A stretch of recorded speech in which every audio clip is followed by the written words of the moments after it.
So we're starting right now because I feel like our brains are just going fucking off right now. I feel like we're so fucking energized. You were talking about a podcast. Yeah, so for my English class,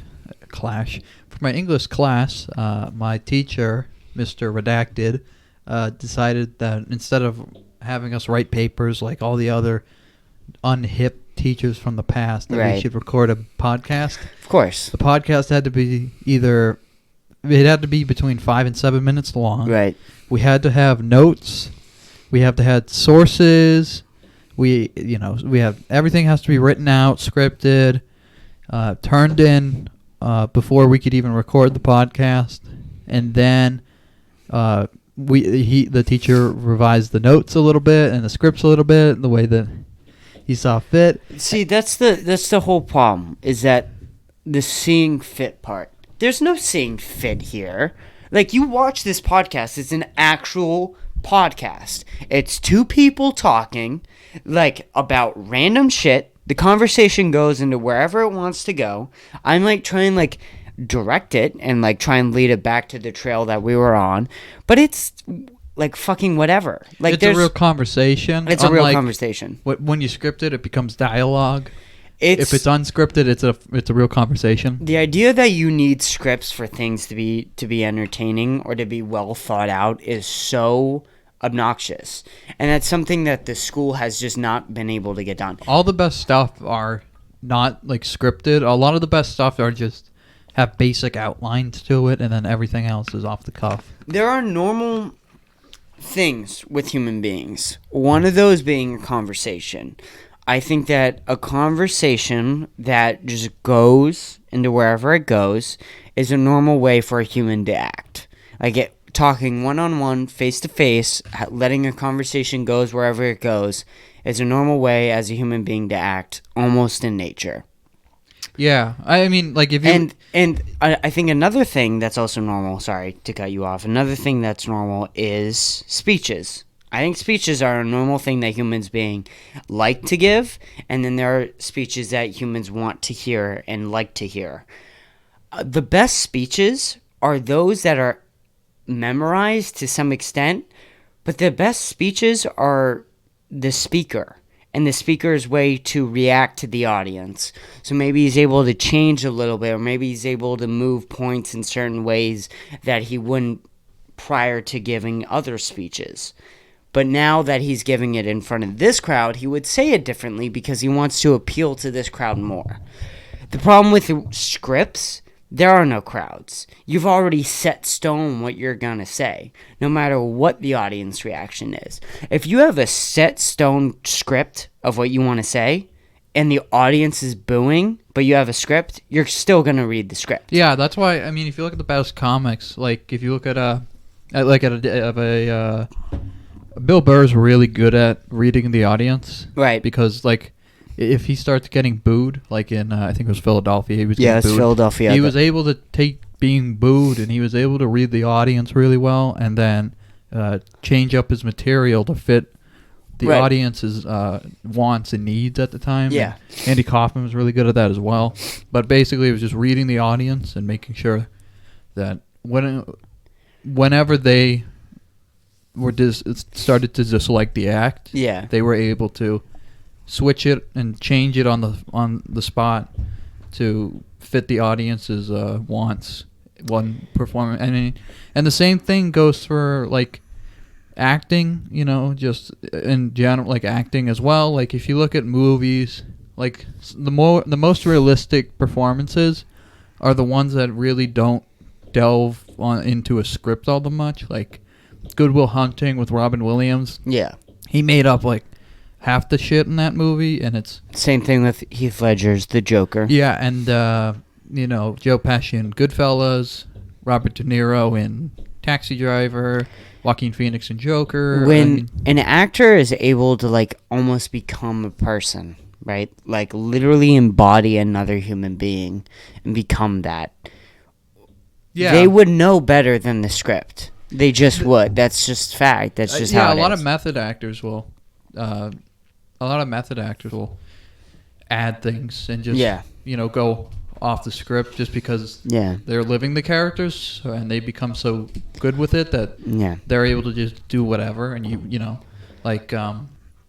I'm trying to Jim Carrey when he played Andy Kaufman. He never broke character for 6 months. No. Well, did you hear the story of that? Apparently. Yeah. There's a whole documentary on Netflix. Yeah, is that apparently Jim Carrey was taken over by the ghost of Andy Kaufman. The spirit of Andy Kaufman. The spirit of Andy Kaufman. Yeah, he was sitting on a beach, and the spirit of Andy Kaufman took over his vessel. And because Andy Kaufman believes that no one can play himself except Andy Kaufman, according to Jim Carrey. How do you feel about that? Do I believe it? No, but I think it's awesome because I think the performance is pretty good. You think the performance is... I watched an entire YouTube video on how that performance is not nearly as good as Andy Kaufman's actual performance. I think that's why it's good. Because if it was just Andy Kaufman...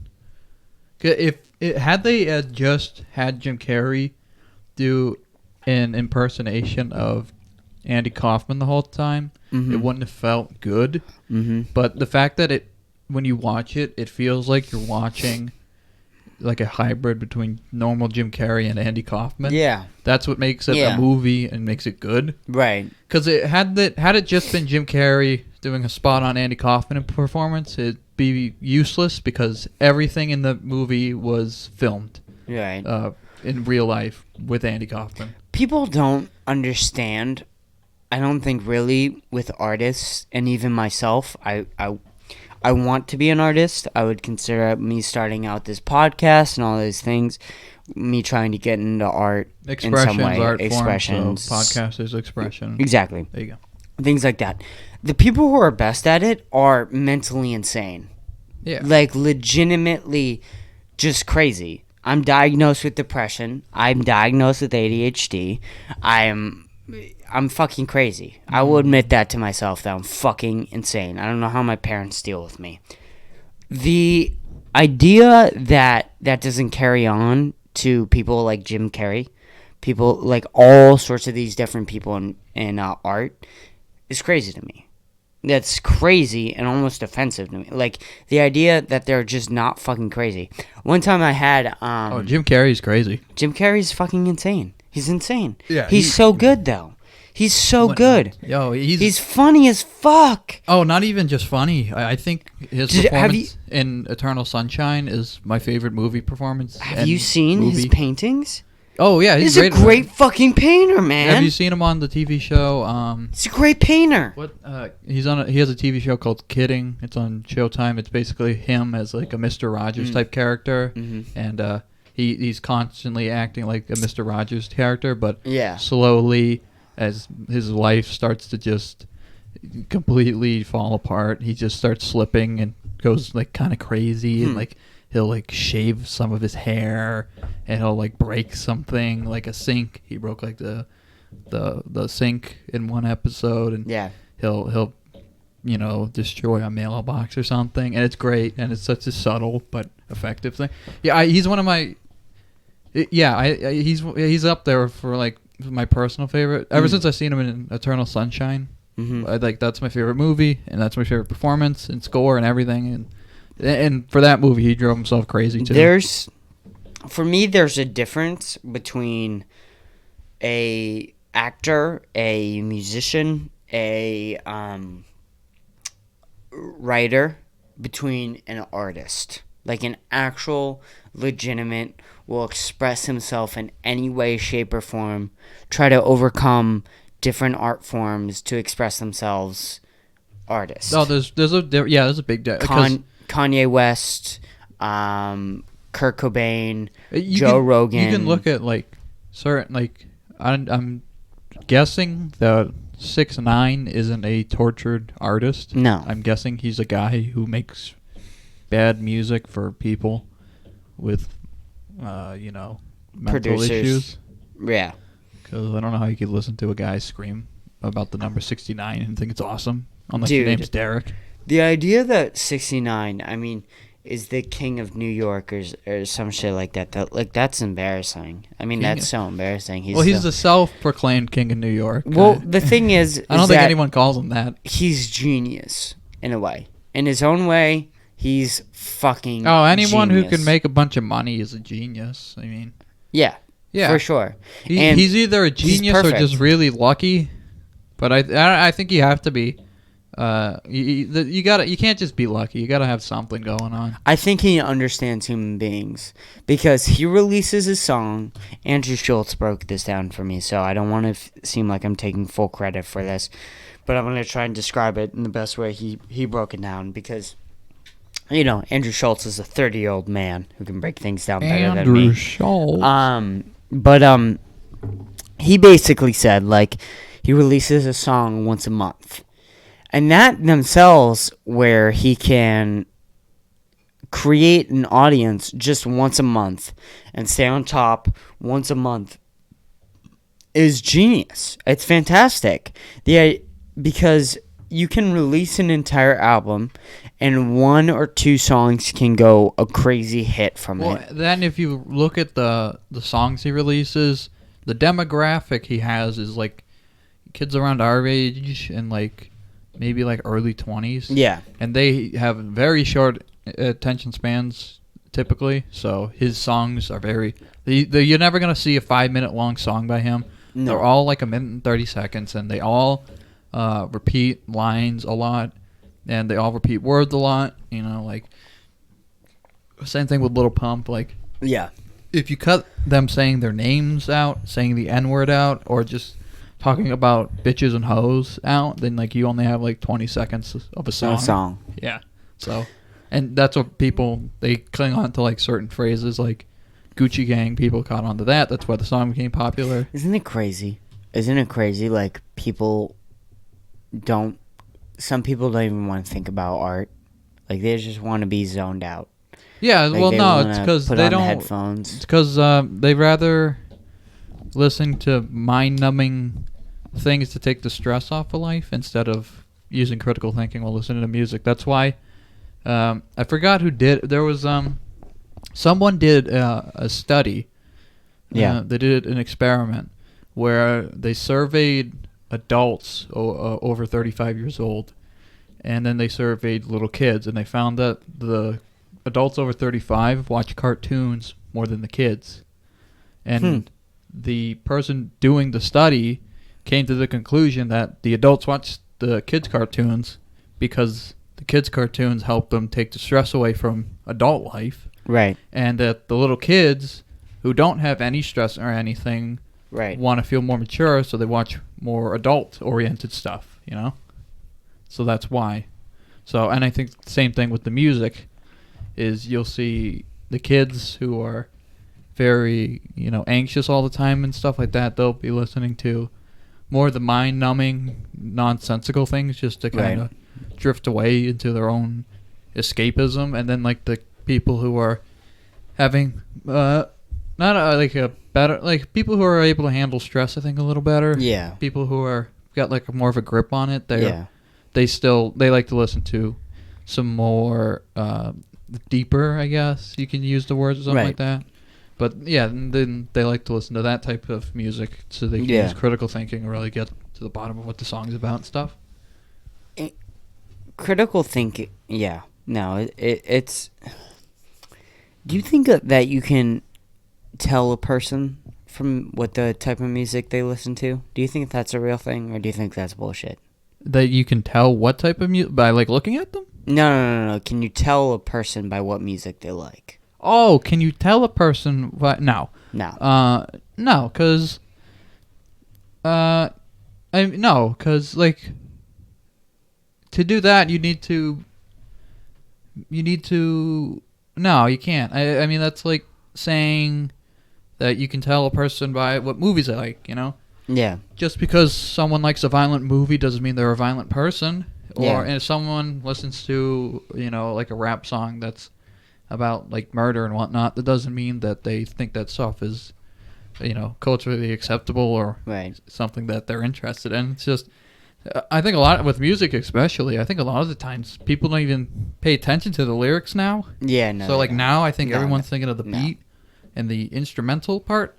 So they don't really care what the song's about or anything, so. Yeah. And I think a lot of people or at least I like to think, a lot of people have very different musical tastes. Like for me, obviously I like the alternative rock, but then I also like the 1950s type of music, the oldies, and then but also like orchestral music, you know, like a quartet or something like that. So your music taste is one of the most interesting I've ever seen in my entire life. Why, thank you. Like, legitimately, you have probably some of the best music I've ever heard, and most deep, and the love you have for music, and just art in general, is greatly appreciated from me, because I literally can't find somebody who loves art as much as you. It's my favorite thing, period. There's like all these different forms of art. It's the weirdest thing. I think it's a coping thing for me. It's a coping thing. Yeah, because like even when because I find like when I'm most anxious or upset or worried, I'll start listening to music, drawing, watch TV, something like that. So, and then even when I'm not, I'm just so attached to it. I love it. It's the most unique thing that humans have, for sure. It's art. Like, you could argue maybe technology is more interesting and like iPhones. No, I don't even think you can, because I mean we use technology. I think if you looked at like a statistics, I think people use technology to look at different forms of art more than anything.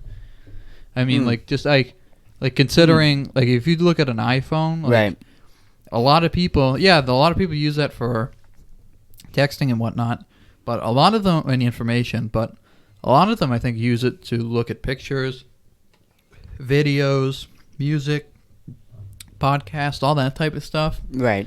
And then also like if games is a form of artwork, and then like the whole being able to decorate the wallpapers and the phones and everything with icons. So I think even if you looked at that, I think technology is just and you can look at technology and inventions as a form of artwork too. Right. Because you have to put a lot of passion and dedication into it. What do you consider as art? Because I've gotten to this argument before with people. As long as it has a sentimentality to it, attached to it, and as long as it's an expression of yourself, then it's art. If it doesn't express you, and if it doesn't have a sentimental attachment from you, if it's not like a part of you that you're releasing, then it's not art.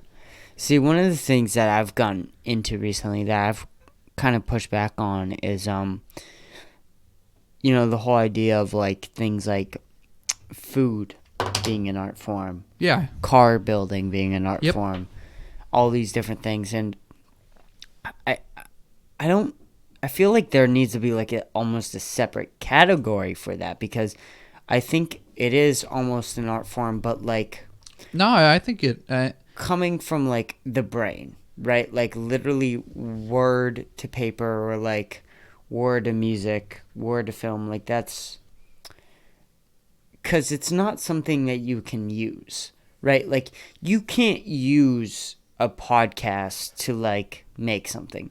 You can use a car though to get to work. You can use food for fuel. Yeah. You can use food for fuel. Well, yeah. At that same token, you can say that you use podcasts to get homework done. Well, not even that. I mean, like you can just say that music makes you feel happy, right? Or makes you feel an emotion, or that it just has a positive effect on you. So I think every art form, if you look at it, there's something to take away. And like literature, obviously, like that just makes you smarter, the more you read and whatnot. And then, and I think like food, I think like if you're like a chef and you really put a lot of passion into what you're serving, and like you really give it your all to the extent where it feels like it's an attachment from, like it's a part of yourself being put into it and given out, then I'd say it's art. And then and like cars, like I mean it's like model kits almost, like building a model kit and painting a model kit, that's a form of art. And then so I think I mean even if it has a like even if it's a tool technically, or even if it is an advancement in some shape or form, I think you can still say that it is it's an expression, and so it's art. Yeah. But at that same time, it depends on the person. Like, if someone who loves cars and has always loved cars and loves building them from scratch and painting them and everything, if they make a car or they flip a car, then that could be seen as art. But if there's a guy who really doesn't care all that much and he does it for money and he does it, then it's not art. It's just a job. Same thing with a book. If someone writes a book because they don't know what else to do and they feel like they need to make money. Producers like Harvey Weinstein, or like most of the people who work at Star Wars and Marvel now. I mean, look at who's the guy? Michael Bay. Yeah, he's not an artist. He makes the shitty Transformers movies for money. Right. But then you look at someone like an Edgar Wright who really likes movies. Christopher Nolan type. Yeah, for sure. I think it was Scorsese who said that. That a director is an artist when they make something because they have to, not because they want to. Right. Well, and it's hard because they get lopped into the same category, right? Mm-hmm. So, like, with the Tesla, like with Elon Musk working on the Tesla, you can clearly see that Elon Musk has a love. He's very passionate about it, and he gets very emotional about his work and everything about that. He wants to make the best car ever. Yeah, and then obviously like the space stuff that he talks about, he's very emotional about that. Yeah, so that's obviously art. But that also gets lopped into Toyota, who releases a different version of a car each year. I guess, for money. So that would not be an art form. Right, exactly. That would just be a product. And so they get lopped in the same category, which is sort of like movies, too. Because you get Christopher Nolan's and all this Edgar Wright, all this other stuff. Yeah. They get lopped in with Marvel. I fucking hate Marvel. No, I like Marvel. Marvel's not art. I'll say that. They have artistic things in them, but they're not art. It's a different thing. It's a corporate. The motivation for the films and for the shows is not art at all. Mm-mm. No love, but no. I think some of the movies, and I think the majority of the TV shows have a lot of love for them. Like Jessica Jones is a lot. Yeah, like Daredevil. Daredevil, tons. The WandaVision show, tons. Yeah. And then like Mandalorian, tons. But then if you look at something like Captain Marvel, the movie, it's like, no one gives a shit about Captain Marvel, the movie. No one gives a shit about this. Yeah, it's like, come on. Like, the only person who was excited about that was Brie Larson. Yeah. And it's like, oh, God bless her, but that movie sucks. And then, like, you look at the new trilogy of Star Wars. Yeah. Where J.J. Abrams did the first one for money. And then, Rian Johnson, I think that's his name. Yeah. He did the other two, and those were shit. And, yeah. So, but they did it for money, so those obviously aren't art. No. But if you look at like Star Wars: The Clone Wars, like obviously that's art. There's so much love, and one of the most interesting things that I think I've come to learn about art is that there's certain art that will inspire people to create other art, and I think that you can really get. One of the main complaints my mom started watching the podcast is Yeah, my mom's shut the fuck up. My mom started watching the podcast, and the main complaints is that I always burp too much. But sorry, ladies and gentlemen, I like soda. I don't know what to say. Wait, your mom watches your podcast? She did. She watched the podcast. Instead of saying like you curse too much, no, you make too many irrational comments. Your jokes are too offensive. Blah blah blah. She goes, you burp too much. Burp too much. It's too much. Christopher, burping. You belch too often. I don't know. I guess so. But your art. Getting back to what I was saying. You like to belch for art. Dude, I think the burping is part of the art form in my podcast, honestly. Hey, it's an extension of you, and it makes your podcast unique. So, it's me. Yeah. It's me. It's who I am. So, it's how I express myself. So, I mean, if you want I think my mom's racist, honestly, if she doesn't support my burping. She's belchist. I believe so. Cancel my mom. What I was saying, though, with Star Wars and all these other things with inspiring others and literally being able to create or expand on universes that already exist because they inspire the artist. They get the artist excited so much, like Star Wars. Another great example is The Shining with the Doctor Sleep. Oh, Mike Flanagan, who directed Doctor Sleep. Completely different director, completely different cast, completely different timeline. Yet the director loved The Shining. That movie so was such much a passion project that it inspired a sequel that was nearly as good as the original. Yeah, I'd actually say it was almost as good. I like insane. it better. I like you know what? Doctor Sleep better than The Shining. Here's the thing. So from a logistical, just as movies, I enjoy The Shining more. Right. But as watching them, when it comes Doctor to like, Sleep is way better. Yeah, and it's way just, better. Yeah, I don't even, and it might be just because it's newer, but like something about like just knowing that, and I think it is because I know Mike Flanagan like just was, because like on Twitter when he was filming the movie, he would post, shots from the movie. Yeah. And it wasn't just to be like, oh look, we're doing this. It was to be like, guys, look how close I'm getting it. Like it's so, like he would post Danny on the tricycle. Yeah. And he'd be like, look how close it is. It's really, really close. And he was proud of that. And he was really, because he cared. So when I watched Doctor Sleep, all I can think about is, wow, they put so much effort into this, and it should have flopped, and it should have been really bad. Because sequels that come out, I mean, The Shining came out in the 1970s. This one came out in 2019 or whatever. So right there, you have almost... goddamn 50-year gap, 40-something year gap, whatever. Yeah. So it should have flopped, like every other sequel that takes forever, but it didn't. It was really, really good. Well, when you let the people who are passionate about the project, who want to step up and say, I think there's more story to be told, I think I have an element of the universe that needs to be expanded on, yada, yada, yada. And it wasn't 100% faithful to the book. No. He was so passionate about it. He merged the ending of the Shining novel with the Doctor Sleep book, and he collaborated with Stephen King on the script and the story and everything. That's how much he really wanted to just nail it.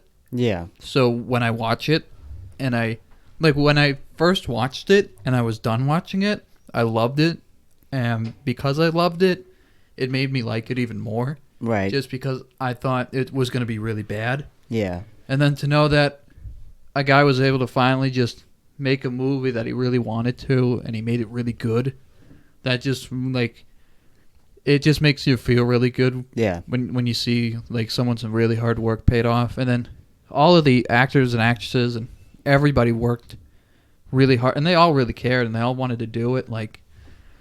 The girl who played Shelley Duvall, Wendy, in the movie, who was spot on to Shelley Duvall, she really wanted to do it. Yeah. And the guy who played Jack Torrance, which was the same actor who played the little kid in E.T. Yeah.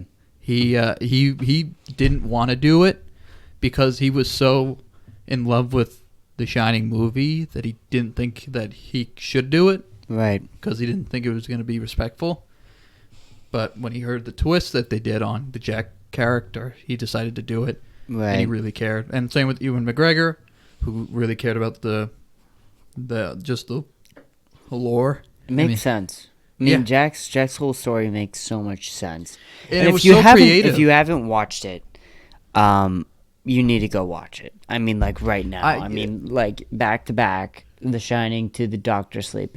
I was afraid that fantastic. They were going to make Jack they were just going to hire someone to do a Jack Nicholson impression, and then they'd put a deep fake of Jack Nicholson over them, and that would be it. But then to see that they didn't use any CGI on the faces, which I love, because I hate when they use CGI on people. It's weird. It makes it look like a video game. Yeah, I don't know why they just can't get new actors who sort of Get look Sebastian like Stan to play Luke Skywalker. Mark Hamill doesn't need to play him in his late. The idea 50s. the idea that we've gotten enough of Luke Skywalker in the Star Wars universe is so crazy.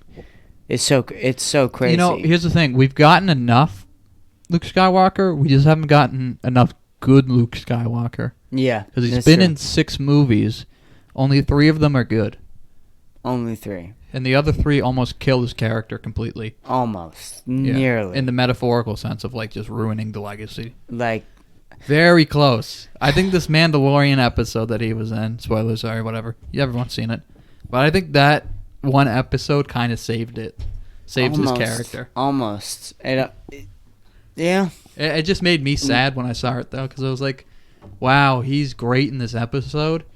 And then later on in this universe, he goes to become just the shittiest character. What do you think they're going to do? What do you think they're going to do with the new Star Wars movies? Are they going to make him uncanon? Or are they going to try and do a Clone Wars? The new movies, what they should do is just pretend they never happened.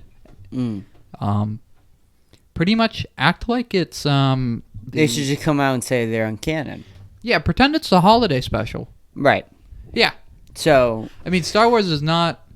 They're not, it's not unheard of for Star Wars to say something's not canon. They did it with so many comics and video games. Right. So I think, just come out and say the new trilogy is not canon, Solo is not canon, Rogue One's canon, and... Why isn't Solo canon? Because I was... Solo's... I don't think Solo ruins anything. No, it didn't ruin anything. Why do we need... Here's my thing. Is that you're going to have fuck-ups, and you're not going to have the best movies all the time. This is a given. You know why I say that they should make Solo not canon? Is because I just don't like who they casted as Han Solo. There's better... They could have gotten, Anthony Ingruber. Yeah, there's always going to be someone better. He was an actor, and he literally is, the spitting image of Han Solo. So, but yeah. I get what you're saying, but, if it doesn't ruin anything in the universe, it's fine for me. The new trilogy ruins the Star Wars lore at its It ruins core. The stories, the characters, the payoffs of the movie. I mean, it ruins the entire original trilogy, because the entire original trilogy is about Luke Skywalker finally fulfilling his destiny, bringing peace to the galaxy, and defeating Vader and Palpatine. Right. And then the new trilogy says Luke didn't end the Empire there. The Empire continued. Luke actually failed to keep a balance in the Force. He inspired Kylo Ren, which was was pretty much like the second coming of Darth Vader. And then Palpatine was alive the whole time. So that means that Luke accomplishes nothing in the original movies, right, except get some people killed here and there. Yeah. And then, dick around a little bit with some, Han Solo and whatnot. Yeah. And then, I see people and they complain about, the prequels, and they say, well, the prequels aren't as good as the new ones. And it's I like the prequels more, and you can say that they're just as bad and, fine, but the prequels don't wreck Star Wars for me. They enhance it, because even, the two that are, Phantom Menace and Attack of the Clones, those are really bad movies, but they're still funny, and there are still some important details, and the overall narrative is pretty good. It's just some of the acting's bad and the characters and stuff like that. The movies for me are fixed. I've watched 5 seasons of Clone Wars now in about, I don't know, a month. See, that's an example of a TV show taking a character who was despised and then making them the most beloved character in Anakin. Yeah. And I feel like that's kind of what they were trying to do with Mandalorian in that one episode. I don't think Luke Skywalker was ever nearly as hated much, though. Oh, definitely not. But I think that... I think just knowing that Luke Skywalker's the face of Star Wars and that people were starting to hate, not like him... Right. I think that alone would speaks volumes. It's crazy, because I watched the sequels, the new 3 movies. 7, 8, 9. 7, 8, 9. Mm-hmm. Before I was a Star Wars fan. I wish 7, 8, 9. Because I hated 9. And I thought... That joke sucked. I thought 7 was good, and I thought the other 2 were bad. I thought 7 is. I'm very I'm very impartial to number 7 just because like it was a very safe movie. It was so safe. You know, like it was so safe. And people online were like, "It's just A New Hope," and it's like, well, no fucking shit, it's A New Hope. Right. What do you think they're gonna do? Make a new movie? Yeah. It's Disney. All they do is make the same movies. Same movies. Have you seen Lion King, Aladdin, Cinderella? Yeah, like Dumbo, what did you expect, honestly? Peter Pan. But wait, Mulan. Finding Nemo. Toy Story. Yeah, they just don't innovate. And Jungle Book. I saw like Sleeping Beauty. I saw those movies when Beauty and the Beast before I was a Star Wars fan, and I thought they were pretty bad. And then I became a Star Wars fan, and they became so much worse. I mean, so much worse. But you know what? The biggest problem was that they released 7 and it's And they released 8 and it was bad. And then they released Rogue One out of the bloom and it was like, hey, this one's pretty really good. Really and then good. it's like, wow, so they can make good things. Right. And then they released Solo and it was like, you know what? That wasn't great, but it was okay. Yeah. And then they released number 9 and everyone's like, okay, this is the last one. The past 2 movies that they just made were pretty good. So this one it'll probably be like episode 3. How the first 2 weren't good, but the third one was really good. So and then the 9th one is just the worst Star Wars. It's so bad. Yeah. The worst. Yeah, it is the worst in my opinion. I think it's much worse than Phantom Menace. It has to be. Phantom Menace. Phantom Menace is like you have Maul and Qui-Gon and Obi-Wan, which their duel is good, and then Qui-Gon and Obi-Wan's characters are pretty good. Maul is just cool, Palpatine's cool, and then the rest of the movie's funny. Jar Binks is funny, Dude, I'm sorry, but he's really, really funny. I hate him so much. Yeah, but that's why he's funny to me. Is like they obviously just added him in there. Just George Lucas even said he put him in there just because the studio told him not to do it, and he was like, "Oh, then I'll do it," because he doesn't like being controlled by the studios. Right.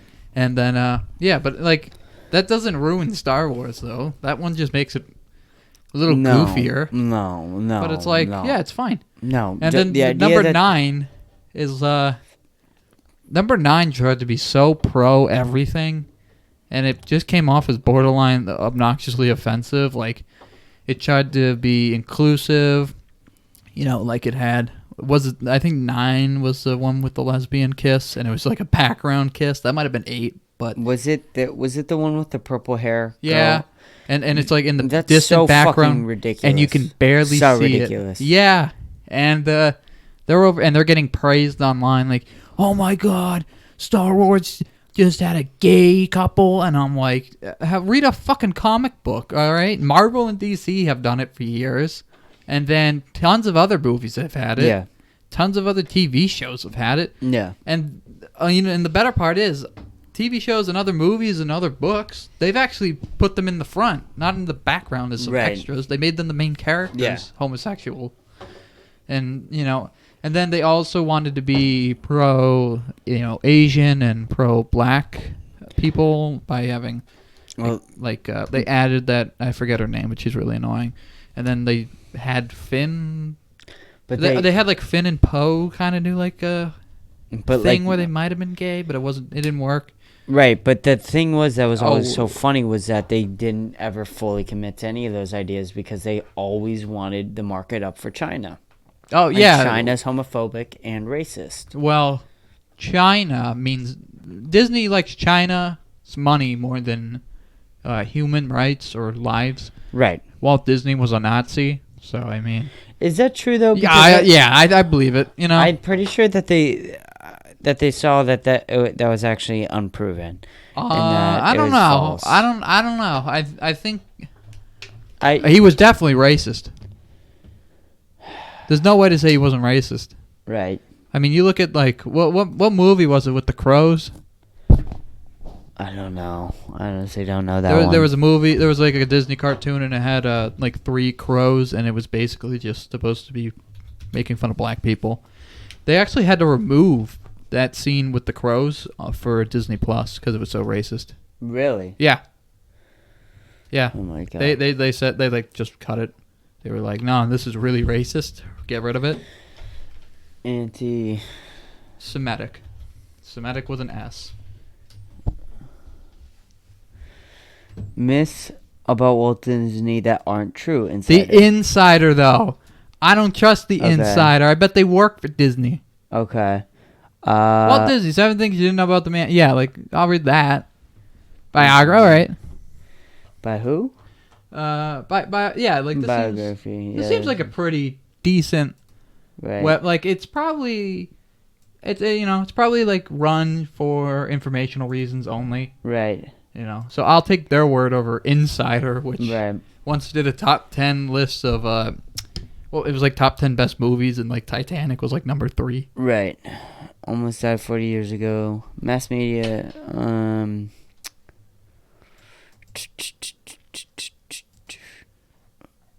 was almost named Mortimer. Who cares? Who gives a shit? Disney was anti-facial hair. Where Kurt Russell, Disney still has a home at Disneyland, which is fucking creepy. Don't ship. What? Oh, great. I can't skip The Office. Shit. What the fuck? Mickey and Minnie are actually... That doesn't have Nobody, to do with including Walt Disney, is perfect. Walt Disney was an innovative... Controversies.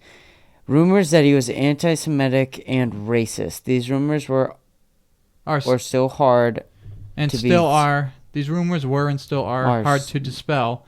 In the 1930s, Disney attended meetings of a pro-Nazi organization, the German-American Bund. He also hosted a known Nazi propagandist and filmmaker, Lenny, and gave her a tour of Disney Studios. To make matters worse, Disney was also accused of perpetrating black stereotypes in his films. But for all of his critics, Disney also had scores of supporters who claimed for him to being either anti-Semitic or racist. The debate on Disney's alleged discrimination and racism continues to this day. If you want to make the case that he isn't anti-Semitic, fine, but there's no fucking way he wasn't racist. Like, look up the Disney Crows real quick. Disney Crows? Yeah. Because that's like the biggest... I forget what movie it was even from. It might have been Dumbo. Yep. The crows are supporting characters in Disney's feature film Dumbo. They are a flock of wisecracking crows that Timothy Q, upon hearing of Dumbo's plight, and crows become that baby's mentor and the father figures and assist in rescue. Yeah, these guys are like the most racist thing ever.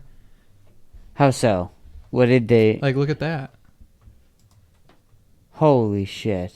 Yeah. They're, the whole point of them was to... Yeah, and like right here, I think this is a link to the whole Disney Plus not putting... Yep.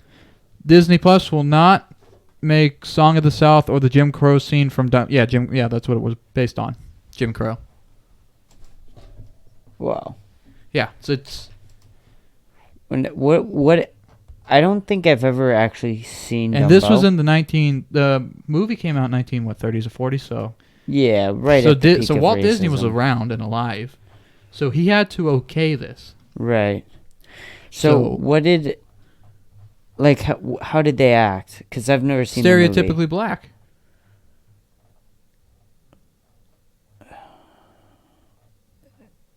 Okay. And they talked like, that stereotypical... Yeah, I don't want to ask you to give an example, because that could be... no, but worse, but like I want their voices an example. Their voices were like a Bill Cosby, I guess, without like the weird zip zops things. But like they would say, stuff like, "Listen here, Dumbo," or something like that. Can we play this? Will we get in trouble if we No, play this? Disney doesn't want to own this. Can we get audio? I don't know if they can hear it.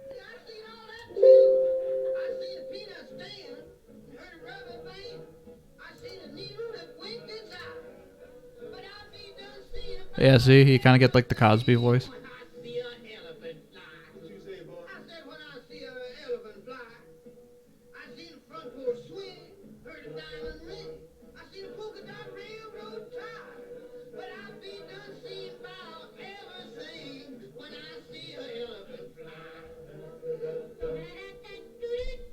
Yeah, and they do jazz. Oh. Yeah. Yeah. Yeah, and they're like, they're...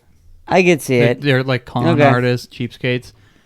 And they're crows, and this was during Jim Crow. Oh. And they dressed that makes sense. They dressed the same as like right propaganda would depict black people. So yeah, so Walt Disney's I've never been a fan of Walt Disney. I think there's no way he's not racist. Yeah, and the idea that he's like praised as an icon is so odd. There's a thing people will praise him in the same breath, and then they'll say something about like a comedian who made like. Like they'll be like, "Oh, I love Walt Disney. I hate George Carlin." Right. He had a bit once about, like white people using the N-word and stuff like that, and I didn't find it funny. And I was like, it's like, well, Carlin made comments about white people, how they're disrespectful towards black people too much, and how they need to start treating them more like equals. And Walt Disney made cartoons that basically said, this is how black people are. This is how we're depicting them. Get over it. This is how they are. Yeah. And also, I mean, like, with that going around with, like, the school, like, it's weird when the school embraces Walt Disney. Oh, yeah. I mean, remember there used to be Walt Disney Day? That's so odd. Yeah. And it'd be like, oh, we're going to watch a Disney movie in class. Which one? And people will be like, oh, put on fucking this one. It's yeah. Like, oh, great. Yeah. It's like, isn't it weird how, like, Pixar or what Pixar created now gets credited to Disney? Like, even when they weren't a part of Disney. No, Pixar deserves all the praise it gets. Right. Pixar should be getting the praise that Disney gets. And Disney should get the very little praise that Pixar gets. You're right. Because Pixar, it has nothing to do with Walt Disney. No. There's no racism or no. Actually, there's a lot of pro-Judaism. Like, if you look at Toy Story 3, right, the incinerator scene, that was, like, all about, like, just, like... The Holocaust. And the characters didn't die. They survived. Right. Yeah, they're great. I mean, they're fantastic. I mean, Pixar... and then, like, The Incredibles is a movie about racism, pretty much. Supers are banned. Yeah, the supers are banned. Yep. And there's a lot of corruption and weird stuff happens. Yeah. No, but they just do like a solid job making good movies. So fantastic. But they're so deep. But the messages are subtle. They're so subtle. Like, it took a couple years for people to realize, like, oh, Toy Story 3, that kind of reminded me of the Holocaust. Right. And stuff like that. And The Incredibles, people at first were like, oh, it's a great superhero movie. And then they're like, wait, this is kind of like tackling racism. Right.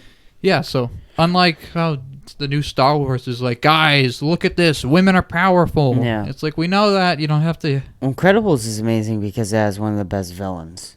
Like, ever. Like, out of the hundreds and hundreds of hours that Marvel has created, they haven't made a better villain. Marvel is very... I'll agree with you. If you're talking about like, if you're talking movies, if you're telling me and you said like, okay, we'll say movies first, but I would even argue the TV shows are way better. I'll argue that maybe Wilson Fisk. Maybe Wilson Fisk is better than. I like Zebediah Kilgrave a lot. Which one is that? He was on Jessica Jones. Oh, I didn't watch Jessica Jones. Oh, we'll watch that tonight because that's great. Okay, sounds good. Yo. Maybe Wilson Fisk. Oh, you know what? I'll say Wilson Fisk. Yeah. Yeah, Wilson Fisk. Come on, that great. Scene where Daredevil's punching him and stuff in season 3. Oh my God, it's great. I love that show. Is so. I can't wait for him to be in Spider-Man 3. But I mean, even that's so arguable that I can't even remember what's his name. It's not Frozone. Frozone's the guy played by Samuel L. Jackson. It is. Oh, you're talking about Buddy's character. Buddy, yep. Which is he's great. I forget what his name is. If you don't tell me, I'll think of it soon. Right. Okay. I won't tell you. I won't look it up. But Buddy, the guy from The Incredibles is fantastic.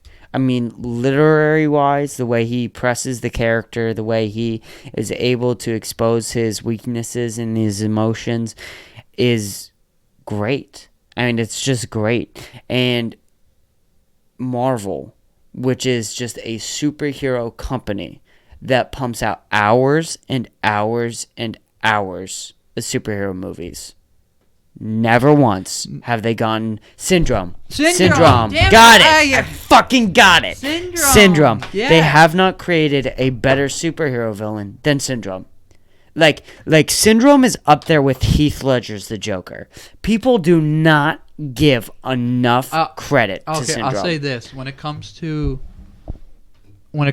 Disney villains, for sure, Syndrome takes the number one. It's not even a question. I mean, if you include Star Wars, then you can get into it because Star Wars villains are just fucking. I wouldn't even say that because here's the thing: if you count Star Wars, I would count Star Wars, everything released after Disney bought them. Then it's nothing. You get Kylo Ren, but Kylo was more of like an anti-hero, and then he was dead. As soon as we knew it. Snoke is, Snoke's terrible. Snoke's the fucking worst of all time. They ruined Palpatine. I'm shocked they haven't ruined Darth Vader yet. So no. And then Marvel. Just leave Darth Vader when Black alone. Panther came out and everyone was like, Killmonger is the single best. He's better than Heath Ledger's Joker. Guys, we finally have it. We finally have the best performance in comic book history. And it's like, what? I watched him and I was like, I have seen Michael B. Jordan in so many better roles. Yeah. And I've seen so many better superhero roles. It's like let's take Black Panther came out in 2018. I'm almost certain that's the same year season 3 of Daredevil came out. Around them. Yeah. Around them. And then that season had Bullseye and Kingpin. Bullseye was cool in that. Bullseye was really cool. I liked his backstory. Yeah, Bullseye. The whole baseball thing, cool. that was fun. Yeah.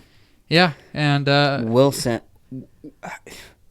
People do not understand how good he is in that fucking TV show and in that universe. You know what? Here's the thing. He's one of the best ever. He hasn't been done bad in any interpretation yet. There was a 2003 version of Daredevil, the movie, and the only good part of that movie was Kingpin. Yeah.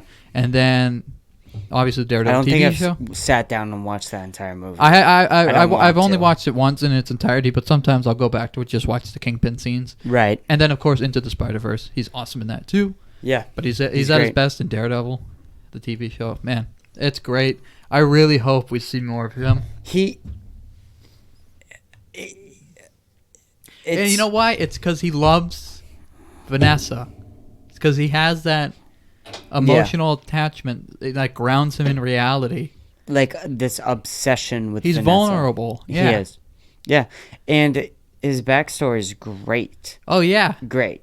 Like, and the way he's able to manipulate people and use his power But even the power, like, he doesn't really have... He's just like a bulky guy. Yeah. Like, I love all the prison scenes with him where he gets, like, shanked, and instead of, like, having, like, super strength, he just pretty much, like, picks a weight up and just smashes a guy with it. Right. And he does it with, like, no expression. Yeah. Because he doesn't have any feelings towards it. He only has feelings when, like, his wife is involved in anything. Right. So, yeah. I also want moving on from... I feel like we've talked so much about movies already on here, so I feel like it's time to fucking move on a little bit. Yeah. I want to talk about Elon Musk was on the Joe Rogan podcast. Yeah, Dogecoin guy. Fucking great. Mm-hmm. Fucking fantastic. Did you watch it? Yeah. You watched the whole thing? All right. Yeah. Good for you. Dude, can I just say, during the Super Bowl, my dad, my brother was telling my dad about Dogecoin. So my dad invested like $100 into it. Yeah. He made like $32. Really? Yeah, he made like $32 within like a couple hours. Jesus Christ. Yeah. Holy shit. Dogecoin. A couple of hours, $30? $32, yeah. And he had, he had only, he did it. He saw that like Elon Musk was tweeting about it, and he was like, He's like, I bet I'll make like $1 or $2, and then he makes like $32 later. In an hour. Couple hours. Better than the minimum wage. By doing nothing and sitting on the couch. Yeah, he's out on the couch. Yeah, by the time Super Bowl, he did it when the Super Bowl started. By the time it was over, he made like $32. It's great. It's fantastic. Oh, yeah. Good for him. One of the things that Elon Musk said that I wanted to talk about on the podcast is that, did you see that he talked about talking to the Biden administration? Oh, yeah. This was crazy. This was insane. I heard Elon Musk talking about this, and I went, if you're a fucking Biden supporter, you are a loser. A loser. Because of what Elon Musk just said. Elon Musk exposed Joe Biden on the Joe Rogan podcast, and no one is talking about it. It's like brutally exposed Joe Biden. That's why Elon Musk is like such like a very special person, human being. It's like stuff like that, like, and notice like he's not canceled or anything. No, it's because he's not afraid to point out real like bullshit. No, stuff that he doesn't like. Yeah, even if it's not popular, he just says it. Now he doesn't care. If you're little, and but he's a normal person too. Right. He is. Like he'll post a meme on Twitter. He doesn't care. Yeah. He'll talk about like how he'll make a joke about like them storming the Capitol. Yeah. Because they canceled Burning Man or something like that. Right. And then he'll talk about how like like the Biden administration in the same time, and then he'll also put people on the moon and make cars and be a billionaire. Right. And have a goth wife at the same time. Yeah. Exactly. Elon Musk is just a different type of human being. I mean, he's literally evolved. He's the first, like, big entrepreneur who's like a real person and not a robot. Yeah, it's weird. It's really cool. Like though. every It's other entrepreneur is like a robot. Like, they say the same things. They're very disconnected with everything. Right. And that's why a lot of people don't take kindly to Elon Musk. Right. Because they're not used to a real person. Right. So when he posts a meme on Twitter that's weird, people are like, why are you doing this? You shouldn't be doing that. You have a company and everything. Yeah. And he's like, well, I have a company, but I'm a normal guy who likes funny things and will post funny things. Right. Yeah. What I wanted to say, though, is that was really good, though. If you didn't watch the Elon Musk podcast, and you have no idea what we're talking about with Elon Musk, like, and Joe Rogan, completely exposing Joe Biden. I mean, completely destroying his image. And it wasn't even in like a hateful way. It was just like in a legitimate, like factually, like step by step, just going through, and just like slowly, like just chipping away at like his entire. Like this is the situation. What happened? This is what I did, and this is how the Biden administration acted. Yeah. Now I wanted to say this because some people are definitely confused. What Elon Musk did is that he went to the Biden administration and said there should be a carbon tax in the United States. That there should be some sort of tax where if you release a certain amount of carbon or you release more carbon into the air than others, that you would have to pay more money. Which is a brilliant idea. And I want to add this point because this is very important, and then I'll let you talk. Elon Musk said in this podcast that this is a tax that SpaceX, Tesla, and all the other companies Elon Musk owns would be paying. I was just about to say, he's doing by just saying that alone and putting that idea out there, he's already done more for the environment than 90% of people. Oh great, Greta Thunberg gave a speech, blah blah blah. She's PC. She acts like a robot. Yeah. Great. She hasn't done a damn thing. Elon Musk is over here giving solutions that negatively benefit his company's income. But he doesn't care because he realizes he lives on Earth, and that if people keep fucking with the carbon, right, that he's giving like an actual solution that could work. Right. Like, people like money more than anything else. Yeah. They'll cut down on their carbon release if they get more money, if they don't have to pay as much money. Right. So exactly. And he didn't put it, and he put himself in a vulnerable position Still, and it wasn't one of those PC moves where it was like, guys, look, I'm a martyr for society's dysfunctions. No. Woe is me. It was like, no, listen, this is what we should do, and I'll happily be a part of it and pay it. And he's so authentic, where he's not like any other guy. Where, like you said, like there would be a PCR like stunt where like we gotta have this carbon tax, but like really he's not really affected by carbon. He has a space company where he launches rockets from the ground to outer space. He would have to pay so much money to this carbon tax. He'd probably have to pay more than like anyone else. Exactly. And you think NASA's going to pay that fucking tax? Get the fuck out of here. They're government funded. They fucking shoot up carbon all fucking day. They're not going to fucking pay a dime to this tax. And yet Elon Musk is coming out and saying, but by the way, a market that literally is not that profitable right now. He talks about this on the podcast where he goes, yeah, so your investment is to Mars. It's not a company. It's not an emoji. It's not Cash App. It's not Venmo. It's not stocks. It's not like stonks. What's the big one? The big currency. I forget the name. Bitcoin? Bitcoin, yeah. Like investing in Bitcoin, like all it's these all about Dogecoin. Or Dogecoin. Right. Dogecoin overtook it. Like investing in all these other things. It's not like that. You are investing in humans possibly being able to get to Mars. Mm-hmm.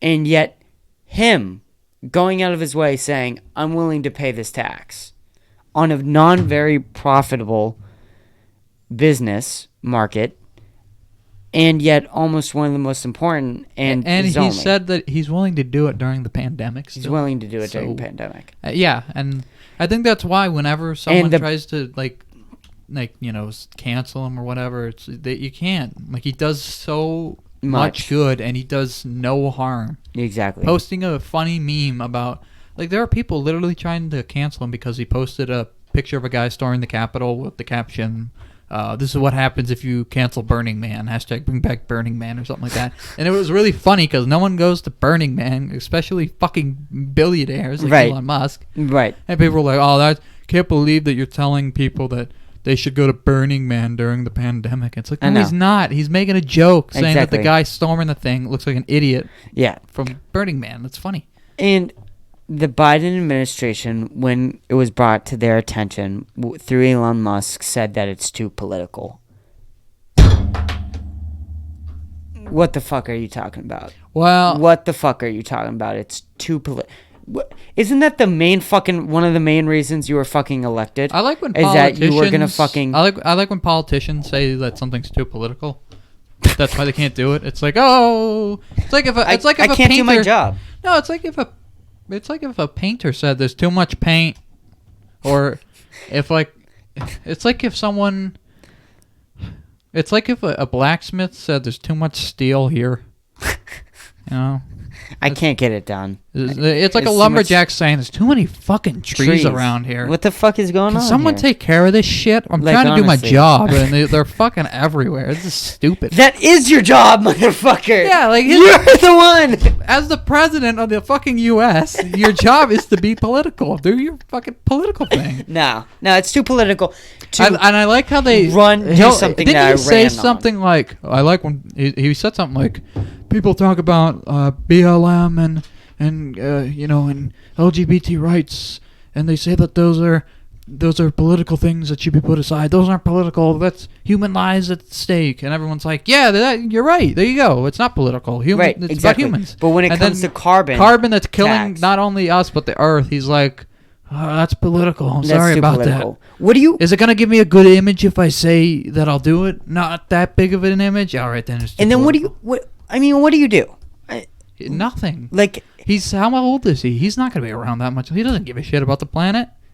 He's not going to do anything. And how is it that a Democrat imposing a tax on human citizens, a Democrat imposing a tax for the safety of the world, too political? because he's not going to be on the world too much longer. But that's so stereotypical. That is the most stereotypical Democrat move a Democrat could ever make. It's the most basic answer you can give someone is it's too political. It's like, and people, when he was being elected, people were like, this is going to be the one guy who's going to put his foot down and he's going to put the nonsense aside and he's just going to do what's right. Yep. And then he gets in the office and the first day he does really good. Second day he does it, and he's doing really good. And then you have something like this happen. Elon Musk comes around. Hey, Elon man. Musk, hey, can we, do something about all this carbon and ruining the earth and killing people? Fuck you, man. Yeah. What do you mean, man? Too political, bro. Too political, bro. I look like a fucking politician? What do you Too political. Fuck out of here. Dude, get the fuck out of here. Come back when you want to play Monopoly. All right? Fuck out of here. Aren't you a car guy? Get out of here, Tesla bitch. Come on. Go make my car better. Biden, what do you mean it's too political? You realize you're a politician. Sorry, I forgot. Really? My bad. Really? I completely forgot about that. Wait, I'm president of am I the Russian president? My name Putin? The Virginia president? I'm not a virgin. I'm not the president of Virginia. It's so crazy. It's so ridiculous. I mean, literally, if that doesn't destroy your point of view of Biden, I don't know what will. No, it shouldn't even destroy your point of view of Biden. It should just destroy your point of view of politicians. Like, if you're in a grade and you see something like that, who paid him off? Who paid him off for that? That someone had to Kamala or another company. He when he signed the contract to be president, I bet there's big bold letters that say, sign this and we're not doing anything to save the planet. And Biden was like, yeah, sounds good. I'm only going to be here for another 5 years at best. There is a legitimate problem with somebody who cares about the earth and the well-being of the earth who's going to leave in about 3 years. Well, that's why we need younger people running the country. Everyone says, oh, the future's now. It's like, no, it's not. You can't get an old guy. How retarded? I mean, legitimately. Look at the retarded. President. Okay, so you look at JFK. 35. You have to be 35 to run a country. Which is stupid because you can be you have to. It doesn't make any sense. It doesn't make. But where does 35 come from? Where does it come from? Someone put a bunch of numbers in a hat and pulled out 35 and said, this is minimum age, baby. It's so fucking crazy. But look at the youngest president in U.S. history, JFK. JFK was how long do you know how long he was president for? I think it was 2 years. 2 years. Yep, 2 years. And he's still remembered today as one of the best presidents ever. Yeah. And he was only around for half of one term. Yeah. And then he gets his head blown off in a car. And he's the youngest president of all time. And we still talk about him. And we're still, we still teach about him to this day. I mean, that's a real impact. He's more memorable than presidents we've had in the 2000s. Memorable or better? Both. I would disagree about memorable. It's memorable. Memorable. Yeah. Because Donald Trump, I think that man is the most memorable person of all time. 2000 means the year 2000 to 2010. Oh, we had so many boring presidents in the 2000s. Whoa, we had Bush, Clinton, and... Where was Clinton? Oh, so there's an election in 2000. Clinton or is that the end? Obama won presidency in 2008. So he won Obama. Yeah. And before Obama was... Bush. George Bush, yep. Yeah. Okay. Wait, did Bush ran in 2004 and then Obama won in 2008? I think Bill Clinton... No, Bill Clinton... Bill Clinton? Bill Clinton lost presidency in 1993? Something like that. What? I thought he was there late. I can tell you this. Maybe I'm just Bill stupid. Clinton, no, hold on. Bill Clinton won. Bill Clinton won presidency in 1993. That was or 1992. That's it. I remember that because I was reading a Kurt Cobain autobiography, and he hated George Bush Sr., so he voted for Clinton, and Clinton won in 1993 or something like that. So it went George Bush Sr., Bill Clinton. Clinton, I think, stopped being president in 2000 itself because I know George W. Bush was president in 2001, obviously. Well, so Bill Clinton was when was the fuck? Yeah, so Bill Clinton was the president in 2000. Okay, and then George W. Bush was 2001. So really, okay, everyone forgets what George Bush did. No one remembers Clinton, and then George Bush is only remembered because that's right. George Bush was 2001 because he's only known as the 9/11 guy. He's only known as the 9/11 guy. If that didn't happen, everyone would be like, "Yeah, George Bush was the president before Clinton, and then after Clinton it was Obama." Right. People would have to no, George W. Bush was there. Yeah. Yeah. Okay, so what do you, I want to get into this a little bit because this needs to be talked about. And no one remembers anything Bush did or anything Obama did. Especially in Obama's first presidency, no one remembers. No one remembers anything. Except Obamacare. I think I remember Obamacare, but that's about it. Yeah, because that's really all he did. And I remember a lot of things that Obama didn't do. I remember things that Obama didn't do. I don't necessarily remember the things that he did do. The biggest thing that he didn't do was the whistleblowing. His cabinet was the worst for whistleblowing ever. I want to get into this a little bit. What do you do about politicians right now?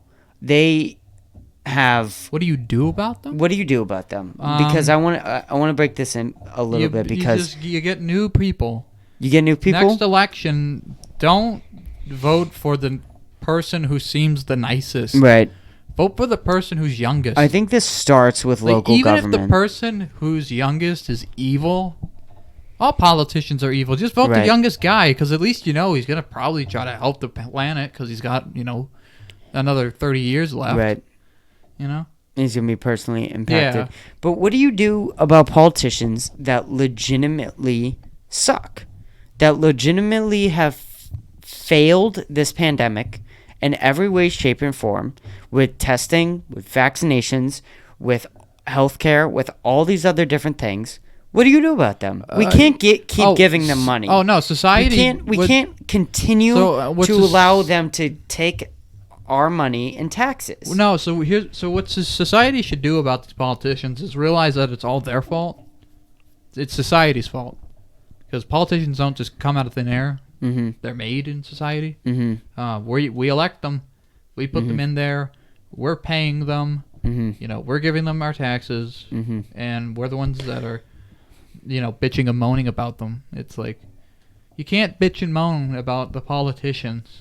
If you're voting for them, if you're like involved in politics at all, if you have like an interest in politics, like it's such a waste of time and energy, because you can vote for whoever you want. If they don't want you to be president, you're not going to be president. Right. They didn't want Hillary Clinton as president. So guess what? She didn't become president. Right. They didn't want Trump to be president after a while. So guess what? He didn't become president. Right. And they didn't want Al Gore to be president, so he didn't become president. Even though it looked like he was president for like a month. Yeah. They said, fuck you. You're not going to be our president. Do you think that we can learn this? Do you think that because right now, how the American politician system works almost is the most popular wins. The person who can persuade, I think when persuade the most and also make the people feel the most comfortable. People need to realize that people need to just start realizing that they have to stop bitching and moaning all the time about politicians, and they have to just do your own fucking research. Yeah. Don't vote for the nicest looking person. Don't vote for the nicest sounding person. Don't vote for someone who says all the right things all the time. Yeah. JFK didn't say all the right things all the time. Ronald Reagan didn't say all the same, Yeah. Yeah, I mean, JFK had sex in his office, for God's sake, with Marilyn Monroe. So he wasn't perfect, but guess what? He did pretty good for the country, because at the end of the day, he had the right. He had his priorities were all right. I've never really looked into all of that and been offended by that. I've never really understood when people get offended by things like that. Look at look at Abe Lincoln. Abe Lincoln was nuts. He was driven crazy. His kids. I think two of his kids died as little kids at 4. Jesus. So he was fucking depressed by the time he became president. Yeah. So it doesn't. You can't go with the guy who you think is. And that's another thing. You don't just vote for the guy because he's a guy. Don't vote for a woman just because it's a woman. I don't think you can't not vote for somebody because of the things that they do either. Like this whole idea that we have with politicians. Like, I hate when they do the whole look at the background though. Look what they did in the past. It's like, it's like and it's always so. If you look at the news, like for people. Do you not think that it's good, though, to look at somebody's past to get, like, somewhat of an idea of what they can be in the future? I mean, actively looking for bad things they did in the past. Kind of like cancel Twitter, like culture. Right. Yeah. Like, so like when would Trump you say... was running, like, everybody was like, look what he said back in... So you didn't like that either? No, because it had no point. I agree. Trump says something sexist. It's like, congratulations. He was born when? he was alive during the 1950s. Right, and it's so crazy because Donald Trump is known as almost a progressive in the 80s. I mean, if you look at some of the shit he was saying in the 80s and the 90s, he was way more progressive than almost anyone else. And now he's... And then, if you look at Biden back in the day, he wasn't progressive. No, he was the most racist. He was very, straightforward. Yeah. I had a not a big, fan of, other, like... I don't think he was a big... what was it? Was it he wasn't a fan of the LGBT, or was he not a fan of the black population? Both. He wasn't a fan of the LGBT. He was openly homophobic in 2008. So don't... And that's another reason why we should hire younger people. Yeah, get rid of these old fucks. Yeah, because if someone's 70 years old and you vote them in for the presidency, you voted in a racist. There's no other way of saying it. They were born during a racist time. Mm-hmm.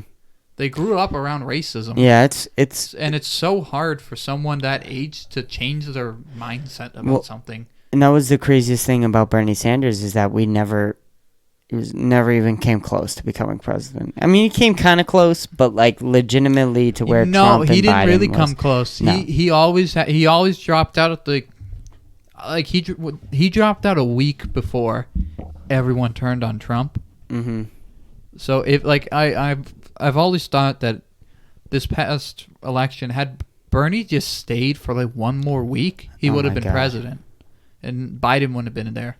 I think if Bernie ran. Well, the biggest problem about the election of 2020, and I don't know if this will go down in the history books, is that the president nominee was chosen before COVID hit.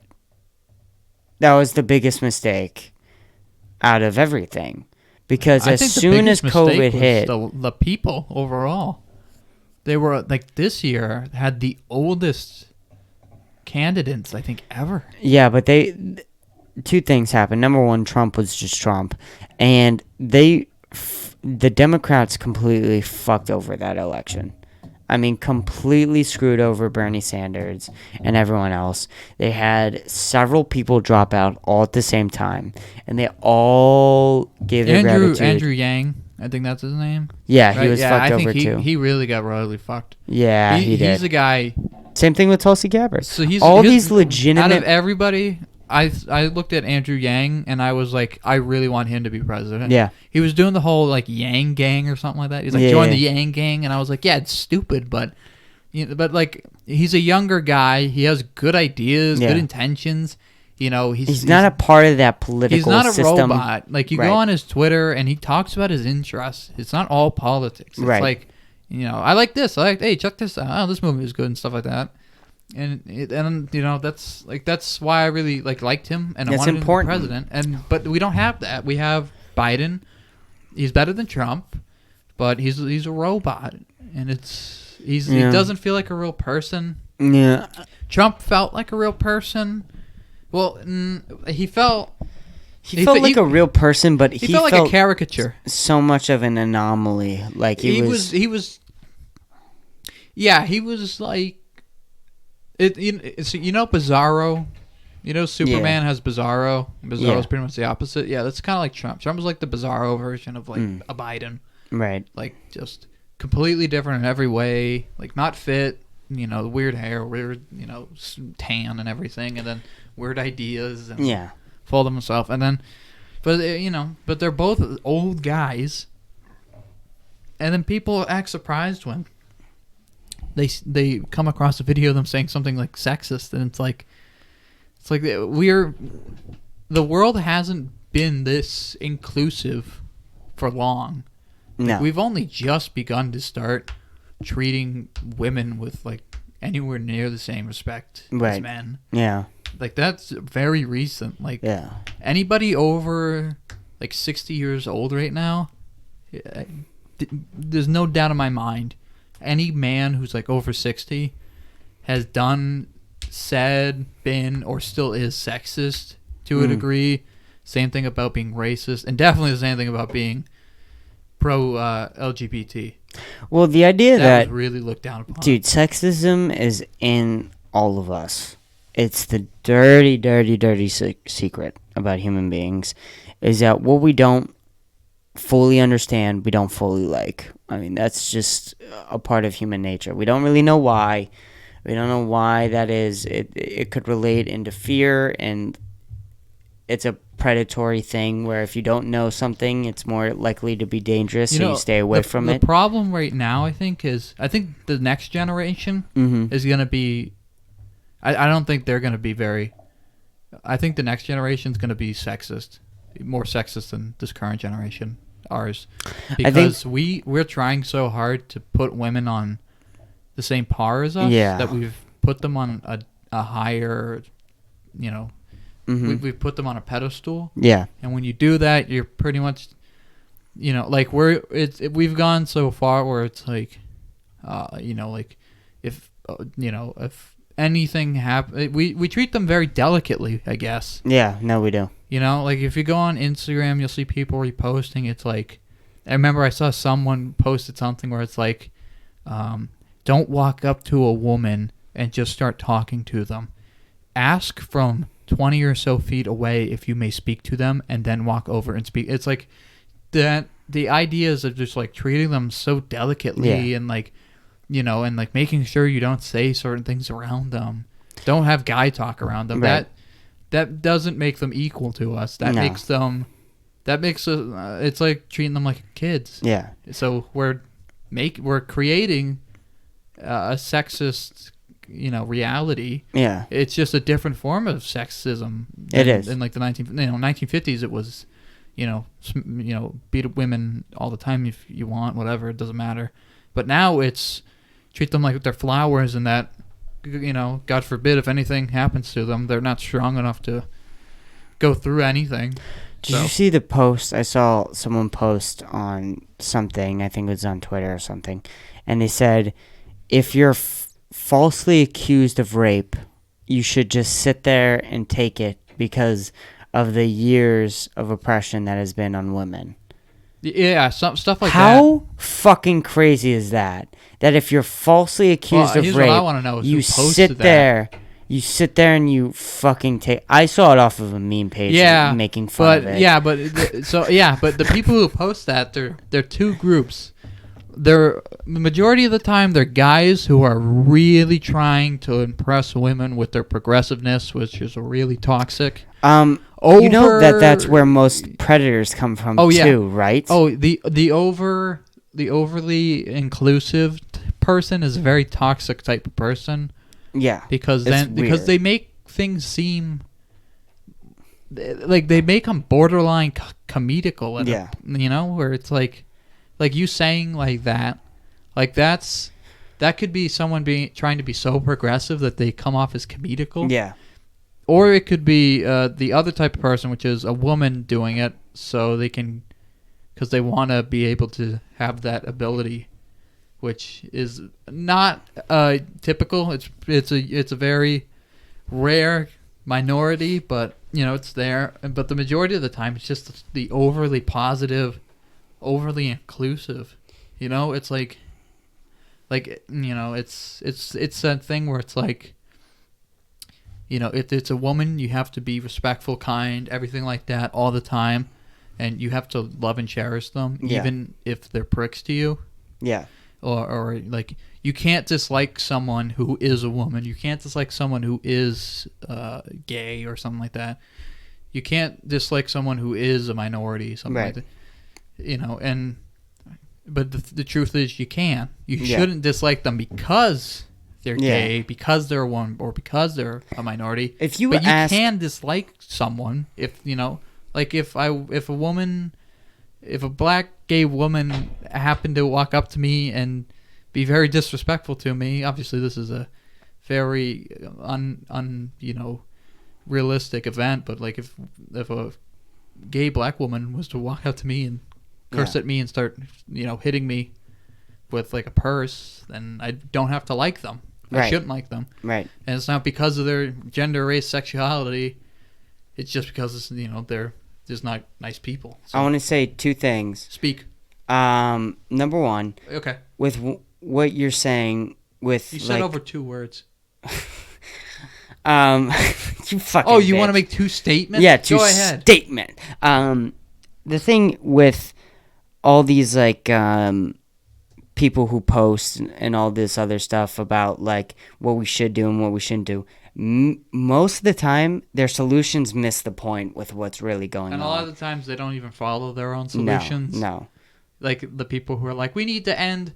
You know what I always think of is whenever someone posts something about treating people with equality or stopping racism, stuff like that, I always think, I bet they have an iPhone. Yeah. And iPhones are made in sweatshops with children who are minorities being kept there. Oh my God, it's the worst. And they had to put nets outside the building windows because they tried to kill themselves.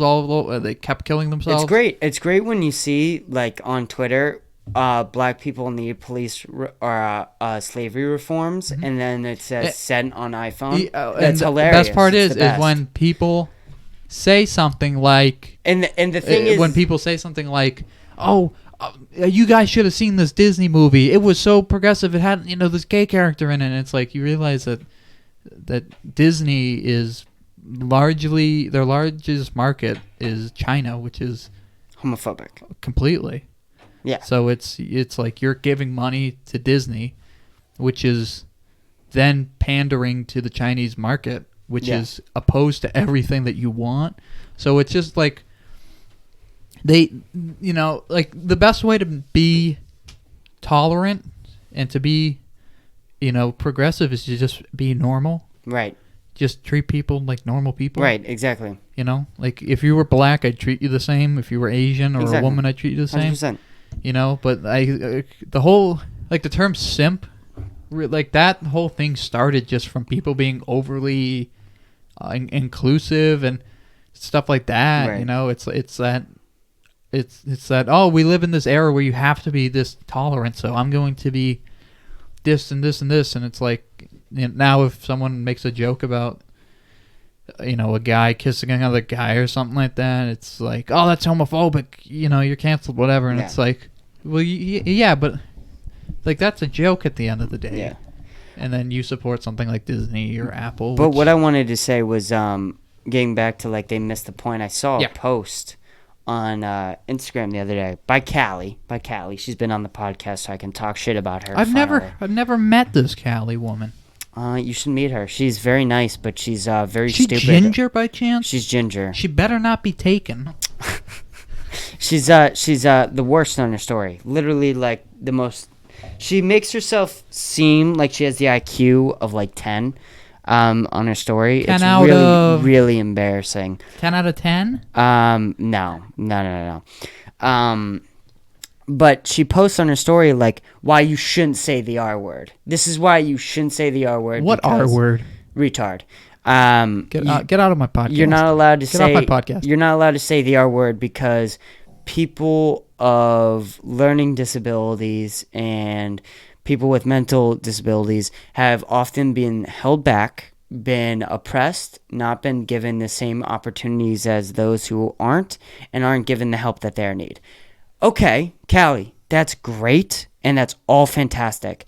How about you fix the oppression, you fix the lack of opportunity, and you fix the fucking help that they don't get before you try and make people stop saying the R word?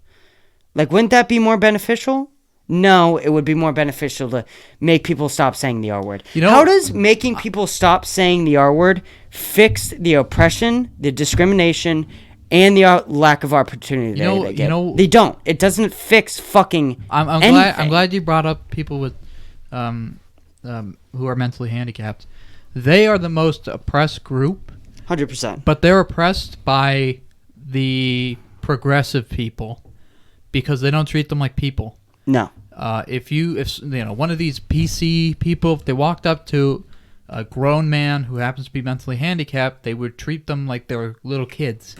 Yeah. Which is the complete opposite of tolerance and acceptance. It's saying you're less of a grown up because you have a mental disability, and that's so much more harmful than saying the R word. Yeah, it is. Like in so many ways, like the best way to treat someone who is mentally handicapped is to just treat them like anyone else. Exactly. And you don't overprotect them. That's another thing. Like women, LGBT, like all these people, like if you overprotect them, you're basically saying they're not normal people. Yeah. We have to overprotect them. Which does I think does a lot more harm than good because it then makes people who are watching outside think that they are different, that they're not normal, and they get the impression that they're not normal because they have to comfort them more than anyone else. There's something wrong with them. Yeah, I should treat them differently. So badly, literally. Then go pee. I'm gonna fucking piss my pants sitting here. I don't. I don't know how you do it, Kenny. Because I go good. Before the podcast. I did too. I'm the most professional podcaster. You're the most professional podcaster here, even though that I'm the host. You can sit here, you can talk shit, or you can just sit here in silence and go on your phone. Hey, people skip. Off. This is the best. This is the best. Yep. Dude, the bathroom breaks make it so authentic. Hey, it's 12:31. Mm-hmm. Happy Valentine's Day. Happy Valentine's Day, bro. Yeah. Oh, shit. Mm-hmm. For all the listeners, happy Valentine's Day. Specifically, to any person listening to this podcast who does not have a Valentine, don't worry. You're not alone in this world. Many people love you. One day, one holiday, doesn't depict your future love life. Please remember you are the most valued person in your own life. You are the main character of your life. I love you. Love your narrative. Love yourself. I look good with the whole long hair thing going, dude. Jeez. Damn, I do. Huh? Yeah, speaking of long hair, Jared Leto's Joker got a new look. And it's a lot better. It's actually so much better. No more tattoos, no more crew cut haircut. He's finally got a shirt on. It's great. Yeah. I can't really think of like anything wrong with the look. I guess I wish he was. I'm trying to. Maybe I wish that the red lips were more,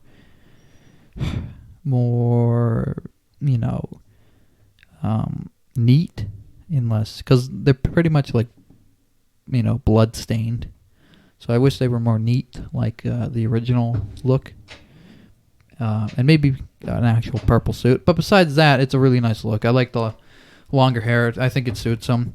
I always wish that a live action version of the Joker would just wear like a ponytail.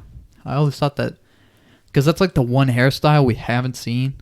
Like we've seen short hair, long hair, kind of in the middle. We've seen bald. So we've seen, curly hair, straight hair, everything. So I kind of wish that it was like a ponytail, maybe, or something like that. Not a man bun, that wouldn't fit the character, but like a ponytail, something like that. But you never know. The new look is based off like the nightmare sequences, which are the Zack Snyder's equivalent of saying, here's a cool scene, but it's not real, so just take it for what it is, but don't take it as like canon, which is fine. I hope we see him outside of the nightmare sequences, because I hope we get more than 5 minutes of him. I'd like a good 10 minutes of him. I think a 10 minutes of him would be fine. It would really help redeem him, I guess, because he was only in Suicide Squad for, I think, 6 minutes. Alrighty then. So, Chris, you're back. I'm back. Yeah. We were talking about one of the problems with going to the bathroom is with this studio is that I can't hear what you're talking about. I was just talking about Jared Leto's Joker, his new look. That looks fucking awesome as shit. Yeah, it's so much better than the previous one. Oh yeah, for sure. I mean, for the problem with the Suicide Squad look is it's not scary. It's not, you can do a couple things with the Joker's look. You can make him look scary. Yeah. You can make him look goofy, or you can make him look kind of dapper and fancy. Yeah. But Suicide Squad went for like a hot topic sexual kind of look with the whole like no shirt and ripped and a crew cut haircut and everything, damaged and like the whole growling. Yeah, growling, the grills. Like, and what was that whole mask thing with his hand? Like it was, and it was a smiley face. His smiley face. Yeah. I feel like that was a cool concept, but it was done horrible. Yeah, so the whole idea behind the whole grills and everything is that Batman, like after Jared Leto's Joker killed Robin, Batman like punched his teeth out, which ruined his smile, which is why he got the tattoo of the smile on his hand, so he could have a perfect smile in some shape or form. Okay. Which is an okay concept. It's just that it fucking failed. Yeah. Because and the whole grills is awful. But I feel like this always worked. That was always great with like the scarring or something like that, or like just when they did that, they always made that. I feel like if they did, and I felt like that's what they were kind of going for with this whole hand thing, with the covering of the hand. I felt like they needed a little more. I don't know, maybe a little. Maybe they could do like 3 fingers. Maybe they could do both hands. And just I always thought that a cool idea would be if he had like the permanent grin or like the scarring or whatever, and his hand had a frowny face on it. Because he can't frown, so if he was upset, he could like put his hand over. So, like I thought, maybe that's like a better idea. But if we're going off the new look, I think it's a lot. I'm glad that he's got his long hair. It suits him. Yeah. I always thought the whole. I like when the Joker has short hair. I like when he has long hair. I'm very indifferent. I like when he has no hair. It doesn't really matter to me.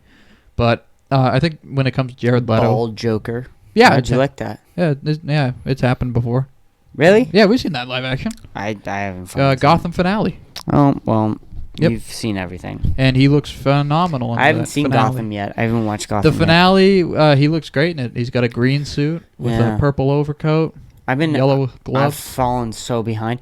I kind of want to talk about what's going on with this podcast a little bit, if you don't mind. Go right ahead. So, I'm catching up on some TV shows. I'm going to catch up on all my podcasts and shit because I've fallen behind on everything. Yep. We have a week of vacation. Fucking free. You're going to be here a lot, right? Yeah, I thought I was just going to be here the whole week, pretty much. You can be. I mean, I don't give a fuck. I have work. A good amount. But, I'll go to work with you. Good. I'll get the Shaw's job. Good. Someone needs to stack the shelves of cans. Dude, honestly, if you'd be looking for a job, that'd be fucking blast if you work there, bro. With us. I'm not looking for a job. You're going. So there's so many different things I wanted to talk about. So I guess I'm just gonna fucking let my brain go. I'm wide awake, so whatever you know. I don't know how long we've been going, but it feels like we've been going for 2 minutes. So. Dude, it feels like we've been going for literally 20 minutes. Yeah. Like maximum, we've been talking for 20 minutes here. Yeah, I feel like the conversations have been like 2 sentences. I legitimately bing, bing, bing. looked when we were 20 minutes in, and I thought we were maybe 30 seconds in. Yeah. Like, I thought we had just started the conversation, and we were 20 minutes in. It's so crazy once you get good at this, and you get, like, into a really good conversation where, like, time is just... I think it's one of the best spiritual things that humans can do is have like a energetic conversation where you literally have your brain like give calories off because it's working so I think hard. that's why I think the reason this podcast works is because you never put like a time stamp. No. Like you never put like a maximum or a minimum. Unlike my school, our school did. They put the time limit, which makes it, So we're never crunching down on our words to make sure that we fit the time, and then we're never like going on and on and on to fill time. No. It's just if we say everything we have to say and then that's it. It ends.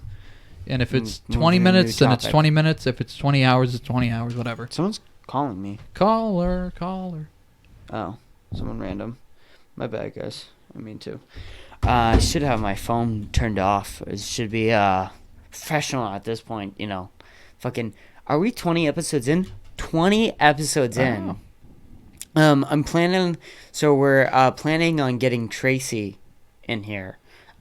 Tracy's my neighbor who worked in a COVID-19 unit. Mm-hmm. She's going to be on this week, which is super, super exciting. It's going to be my first conversation with an adult on the podcast. Yep, and then 2 weeks from now, you're going to have my Uncle Todd on, right? Right. And that's going to be your first time having a registered sex offender on the podcast. Right. Which is even more exciting. Dude, that's going to be so sick.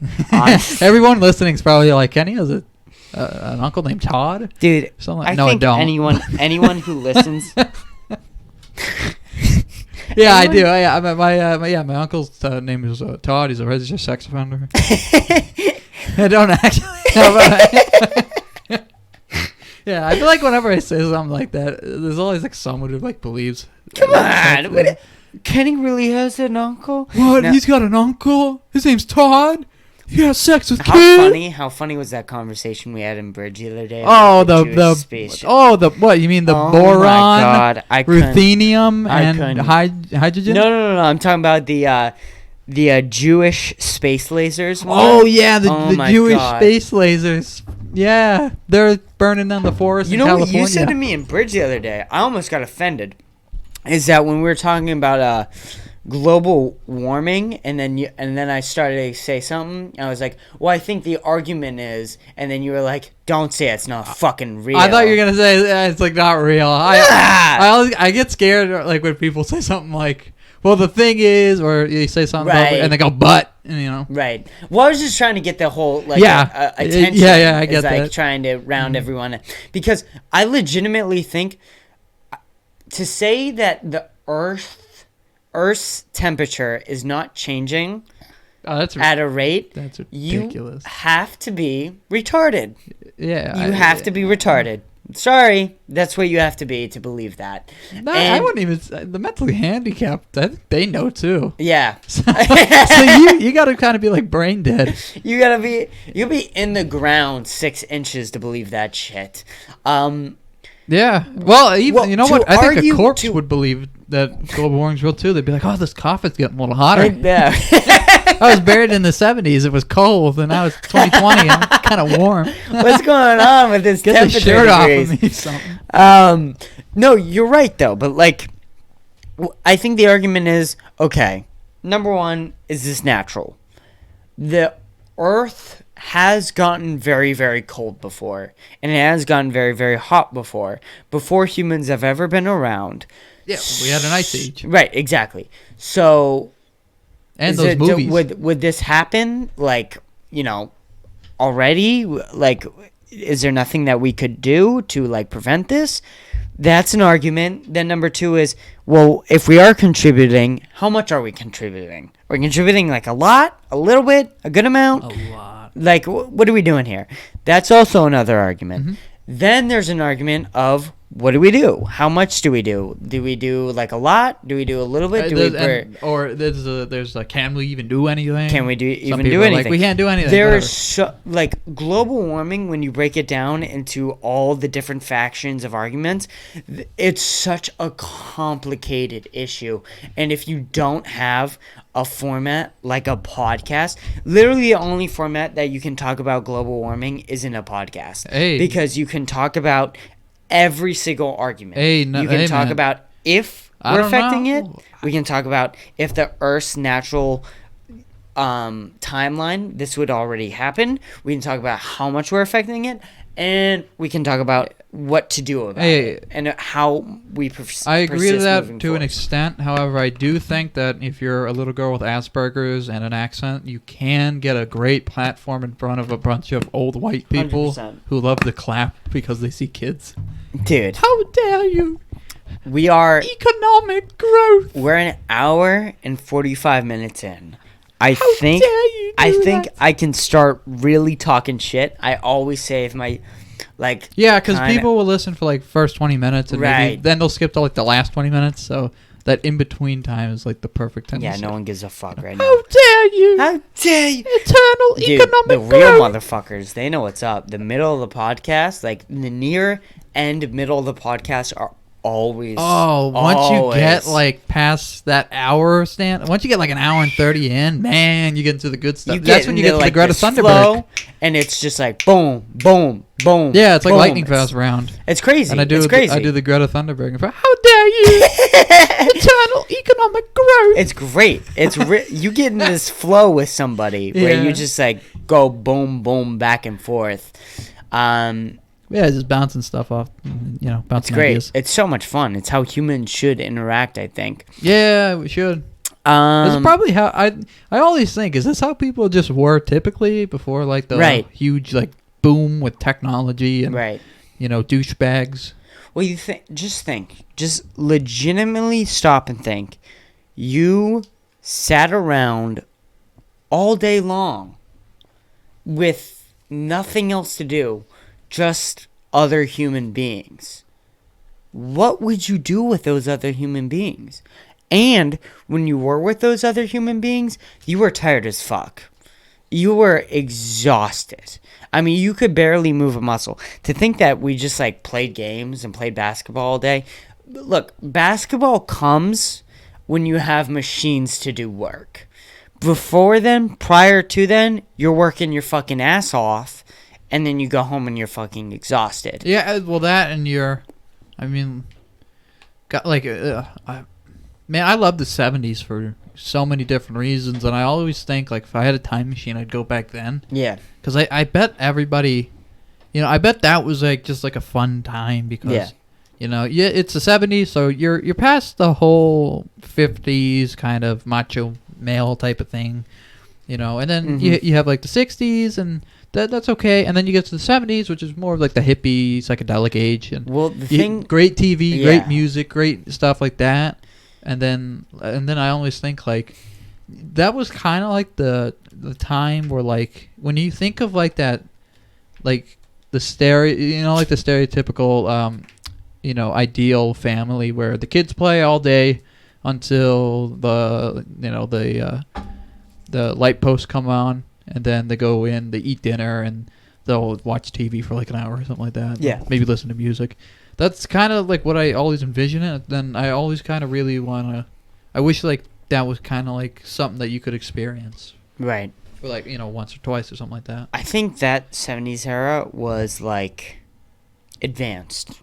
Like super, super advanced. The 80s kind of like pushed back a little bit. So like the 80s was the rebellious... part. I think they like the 70s everyone was kind of like just with each other, and then the 80s is like you had like the people like breaking off and they were like rebelling a little bit, and then by the 90s it was basically like us versus them, and then the 2000s it was more we became 2000s became America versus everyone.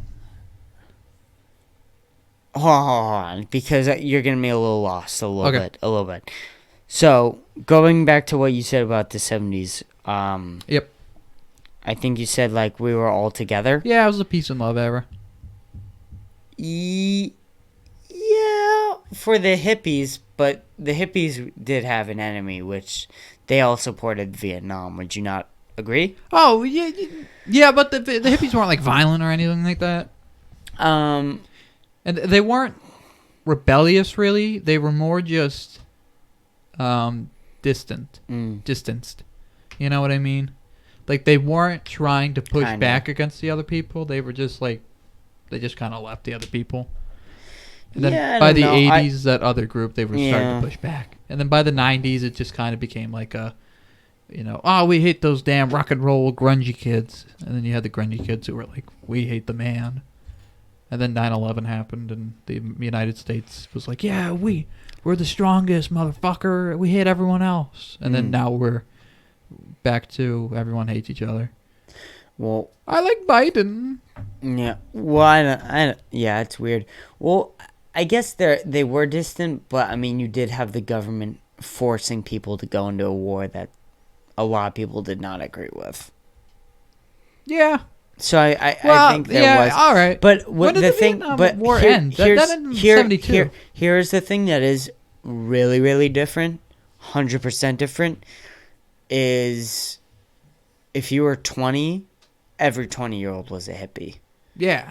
And if you were 50, every 50-year-old supported the Vietnam War. Mm-hmm. And so the Vietnam War it depended on what age you were, which in our grades you'll have Trumpies on their story, and then you have the leftists on their story. Oh yeah, you got the redneck freshmen pro Trump, and then you got the uptight seniors who were pro Biden. Yeah.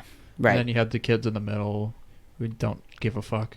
Yeah, right. Well, I mean, if we're talking about Vietnam War... And I sit in the middle and make fun of both. Yeah. I think I say fuck you both. You're making bruh jokes in the middle. People, are you left or right? I'm bruh. Bruh. Are you left or right? Actually, I'm boron.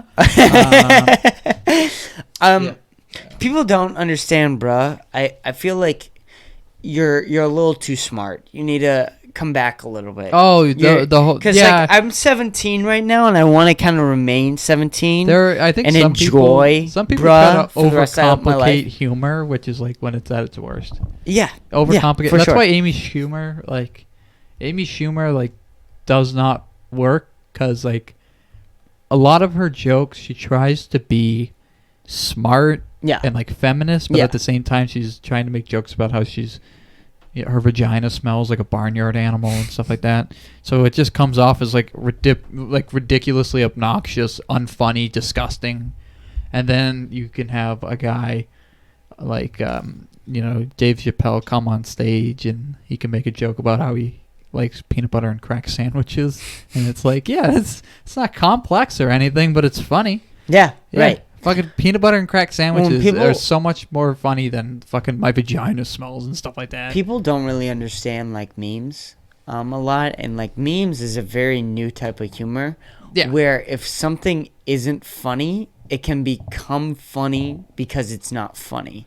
And that's a really weird it's like a paradox. Brain fuck for some people, where it's what do you mean it's not fun? Well, and people will look at bruh or these nuts. Well, or so the thing about it, I think the reason we find it is there has to be a period where you genuinely just have no reaction to it. Right. At first when these nuts was happening, people thought it was funny. After a while they were like, oh, it's stupid, it's not funny. Right. Then a couple years ago someone randomly was just like, hey, remember these nuts? And then people were like, that's fucking not funny, but it's making us laugh because it's so obnoxious and dumb. It grabbed people's attention when it really I think it has a shouldn't nostalgic effect as well. Right, You exactly. kind of remember when you first saw it. Right. Well, that's the biggest thing with bruh, is how did a simple sound as bruh in a deep voice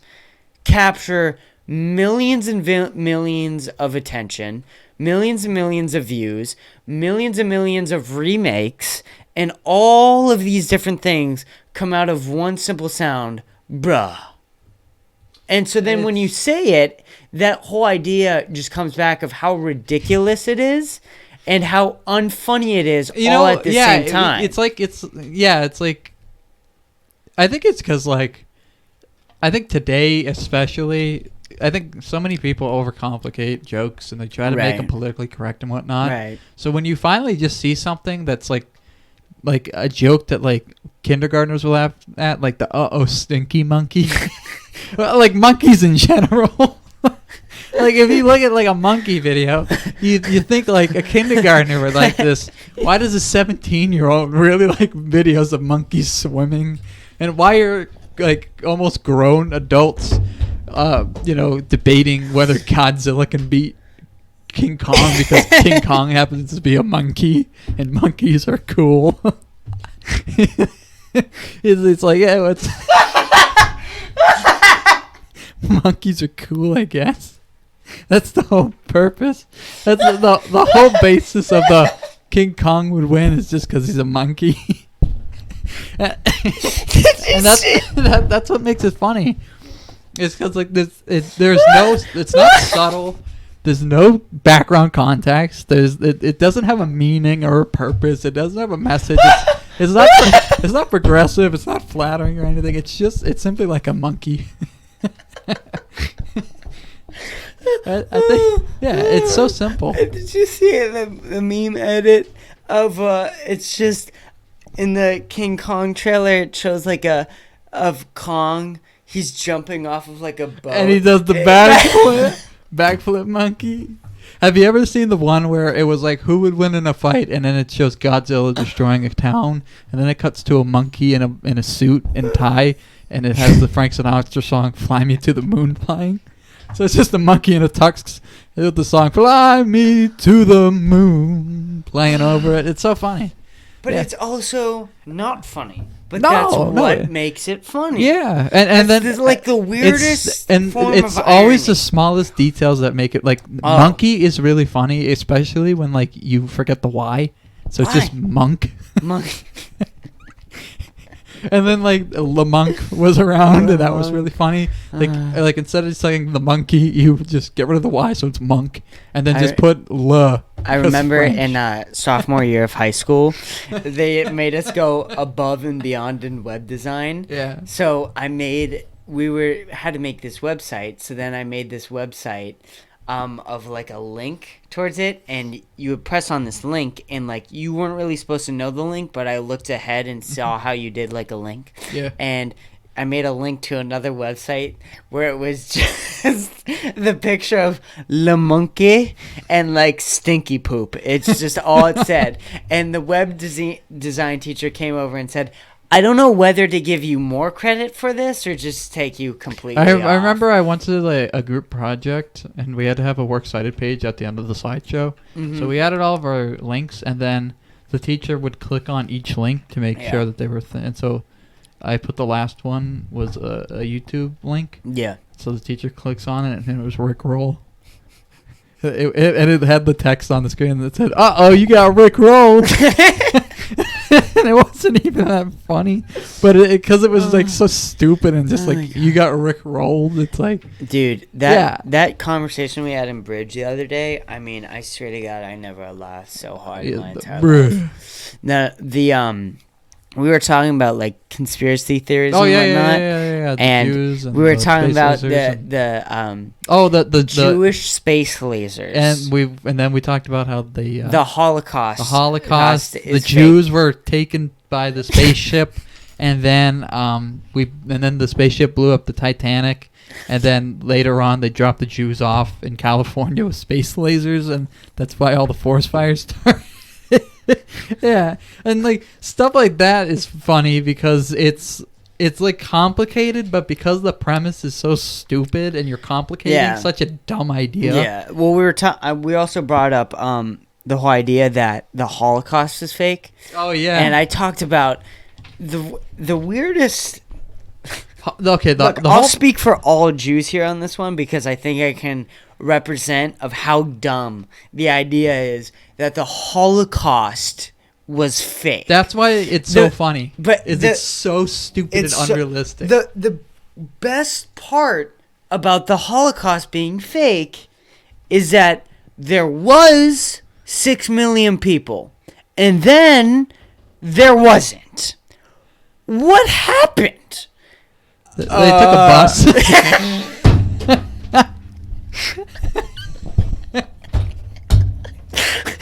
did they go? I like when people say, "Oh, they made those numbers up." It's like, what the fuck happened to these houses? They're empty.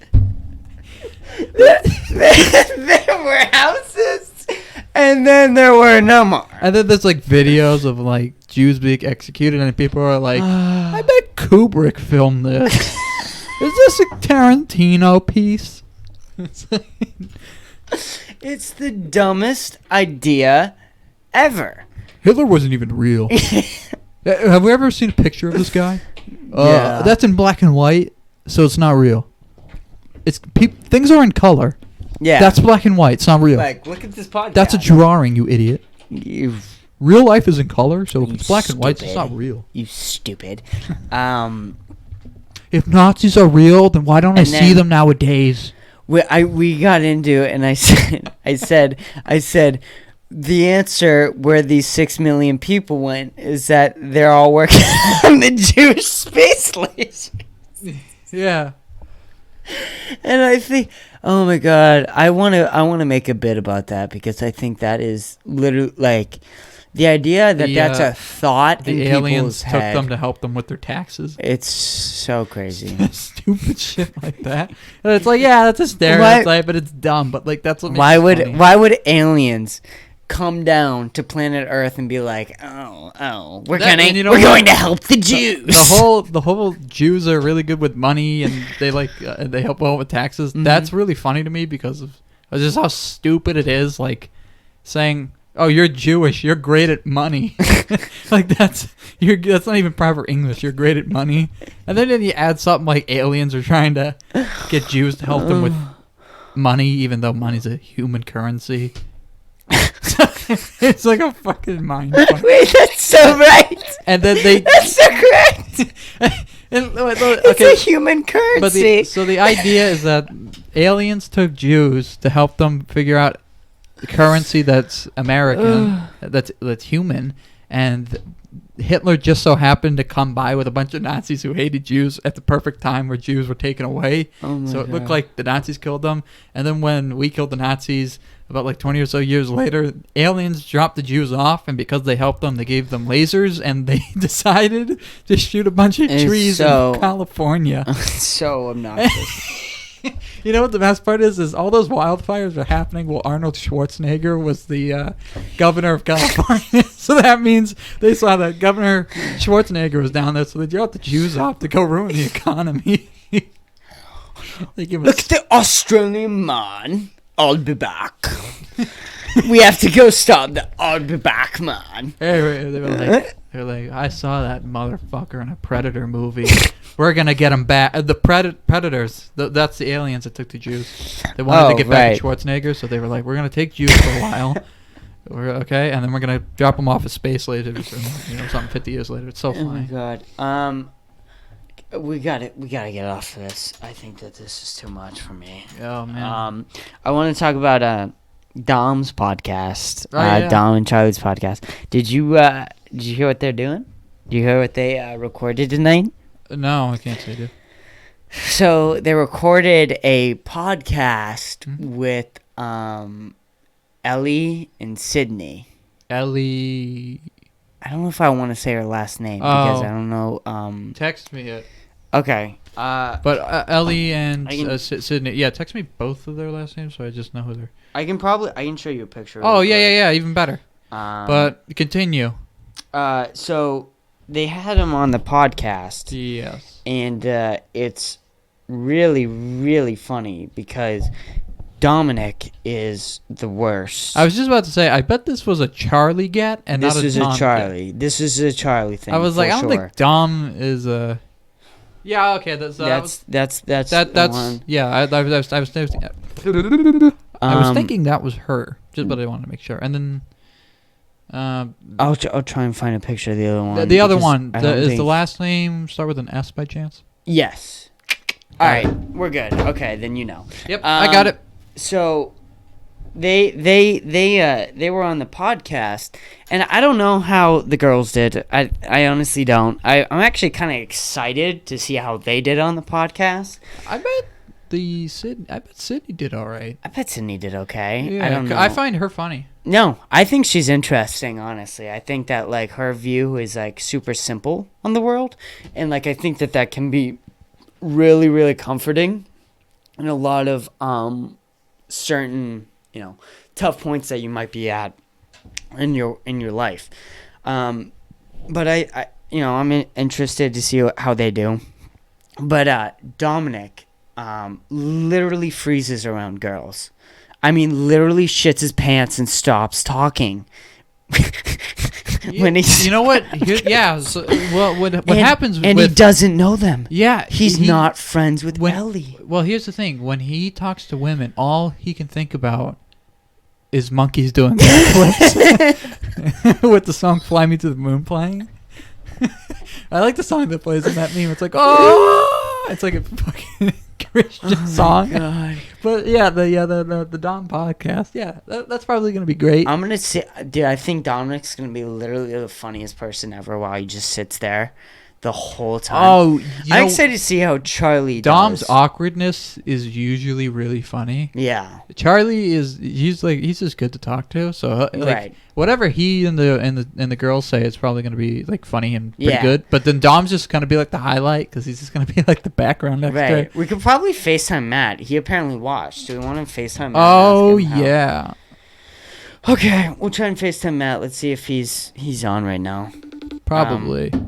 We'll see if he answers. Hey Matt, did you? But see Dom cream himself. But aside from all that, is that I'm very excited to see how they do. They're going real slow. The uploading. Yeah, things. How many episodes? They have recorded a couple, but apparently they haven't uploaded it. Which they have their own system. Yeah. I don't know which one's you're better. booming them out. They're taking time to produce, I guess. Matt must be asleep. It's only 1:00 on a fucking Saturday. What a bitch. During a fucking February break. What a bitch. Jesus Christ. What a little bitch. All our friends are bitches. Oh my God, they're going to sleep at fucking 10:00. It's so, dude, they were out at 10. We FaceTimed Dominic, and I worked 7 hours today. I'm here at 1:00 in the fucking morning. Dude, I built a Lego set today, so, like, I don't want to even fucking... I watched monkey videos today. One of them did a backflip. The other one fought King Kong. I don't even want to hear it. I don't want to hear about it. What else do we got? We got, did you hear about this Star Wars girl? She got fired. Oh yeah, that was great. She has an awesome. Should we look this up? Yeah, I feel like we should look some of this up. So she basically said that being a Republican is the equivalent of being a Jew in the Holocaust. Which is I find that very weird because last time I checked, I haven't seen a Republican in 2021 get abducted by aliens and given space lasers to ruin the. Republicans are gonna get space lasers next. Son of a bitch. Trump comes back. I'm running again. I got a space laser. Where are their space lasers? How do they control the bank? Biden just makes a speech. Everyone, it seems that someone's been given space lasers. They're not getting space lasers. Okay, Holocaust believers, try explaining this one. Come on, bro. If the Republicans are really like the Jews, where are the space lasers? Yeah. They just get space. Yeah. What's even her name? Gina something. I'm looking up girl from Mandalorian. Mandalorian girl. Is the Mandalorian a boy or a girl? Neither. It's a they them. Yep. This is her. Look at so what else has she been in? Is an actress, television personality. Who is this? Fitness model and former. That is Dana White. Well, that's Dana calls wait, what did he call her? I don't know. We gotta look at this. So, who the fuck? Why does Dana White look like that? Who is this? That's Dana White. That's not a woman. That's Dana White calls a douche for making Gina Carano's story all about him. There she is. There she is, right there. Oh, so the Gina Carano story is all about him? Oh, who? I doubt. I don't know who they're talking about. Dana White. So what? Why are these? Can you go to like her Wikipedia? Cause has she been in anything? Cause It would be so funny if she was like she was in Deadpool? Oh, shit! What the... Wait, yeah! I remember this bitch! Oh my wait God. Wait a minute! She was the girl at the end of the movie who fought Megasonic Teenage Warhead. Yeah! And Colossus. Oh my God. Yeah, I remember. Wow, so she really fucked. How do you manage? And she was in Fast and Furious. I remember that too. Wow. Hey, she was in the Kickboxer movie. I remember that. You think she'll get into another role? No. She killed her career. She's done so. Yeah. She's literally been banned from Star Wars. That's like how they phrased it. Banished from Star Wars. That is bad. That's not... Go to her Wikipedia, because like I'm like so... Because I'm right here is her Wikipedia. Like, what is her story? Like, now, martial arts. She was born in Dallas, Texas. She was raised in Los Angeles, Nevada.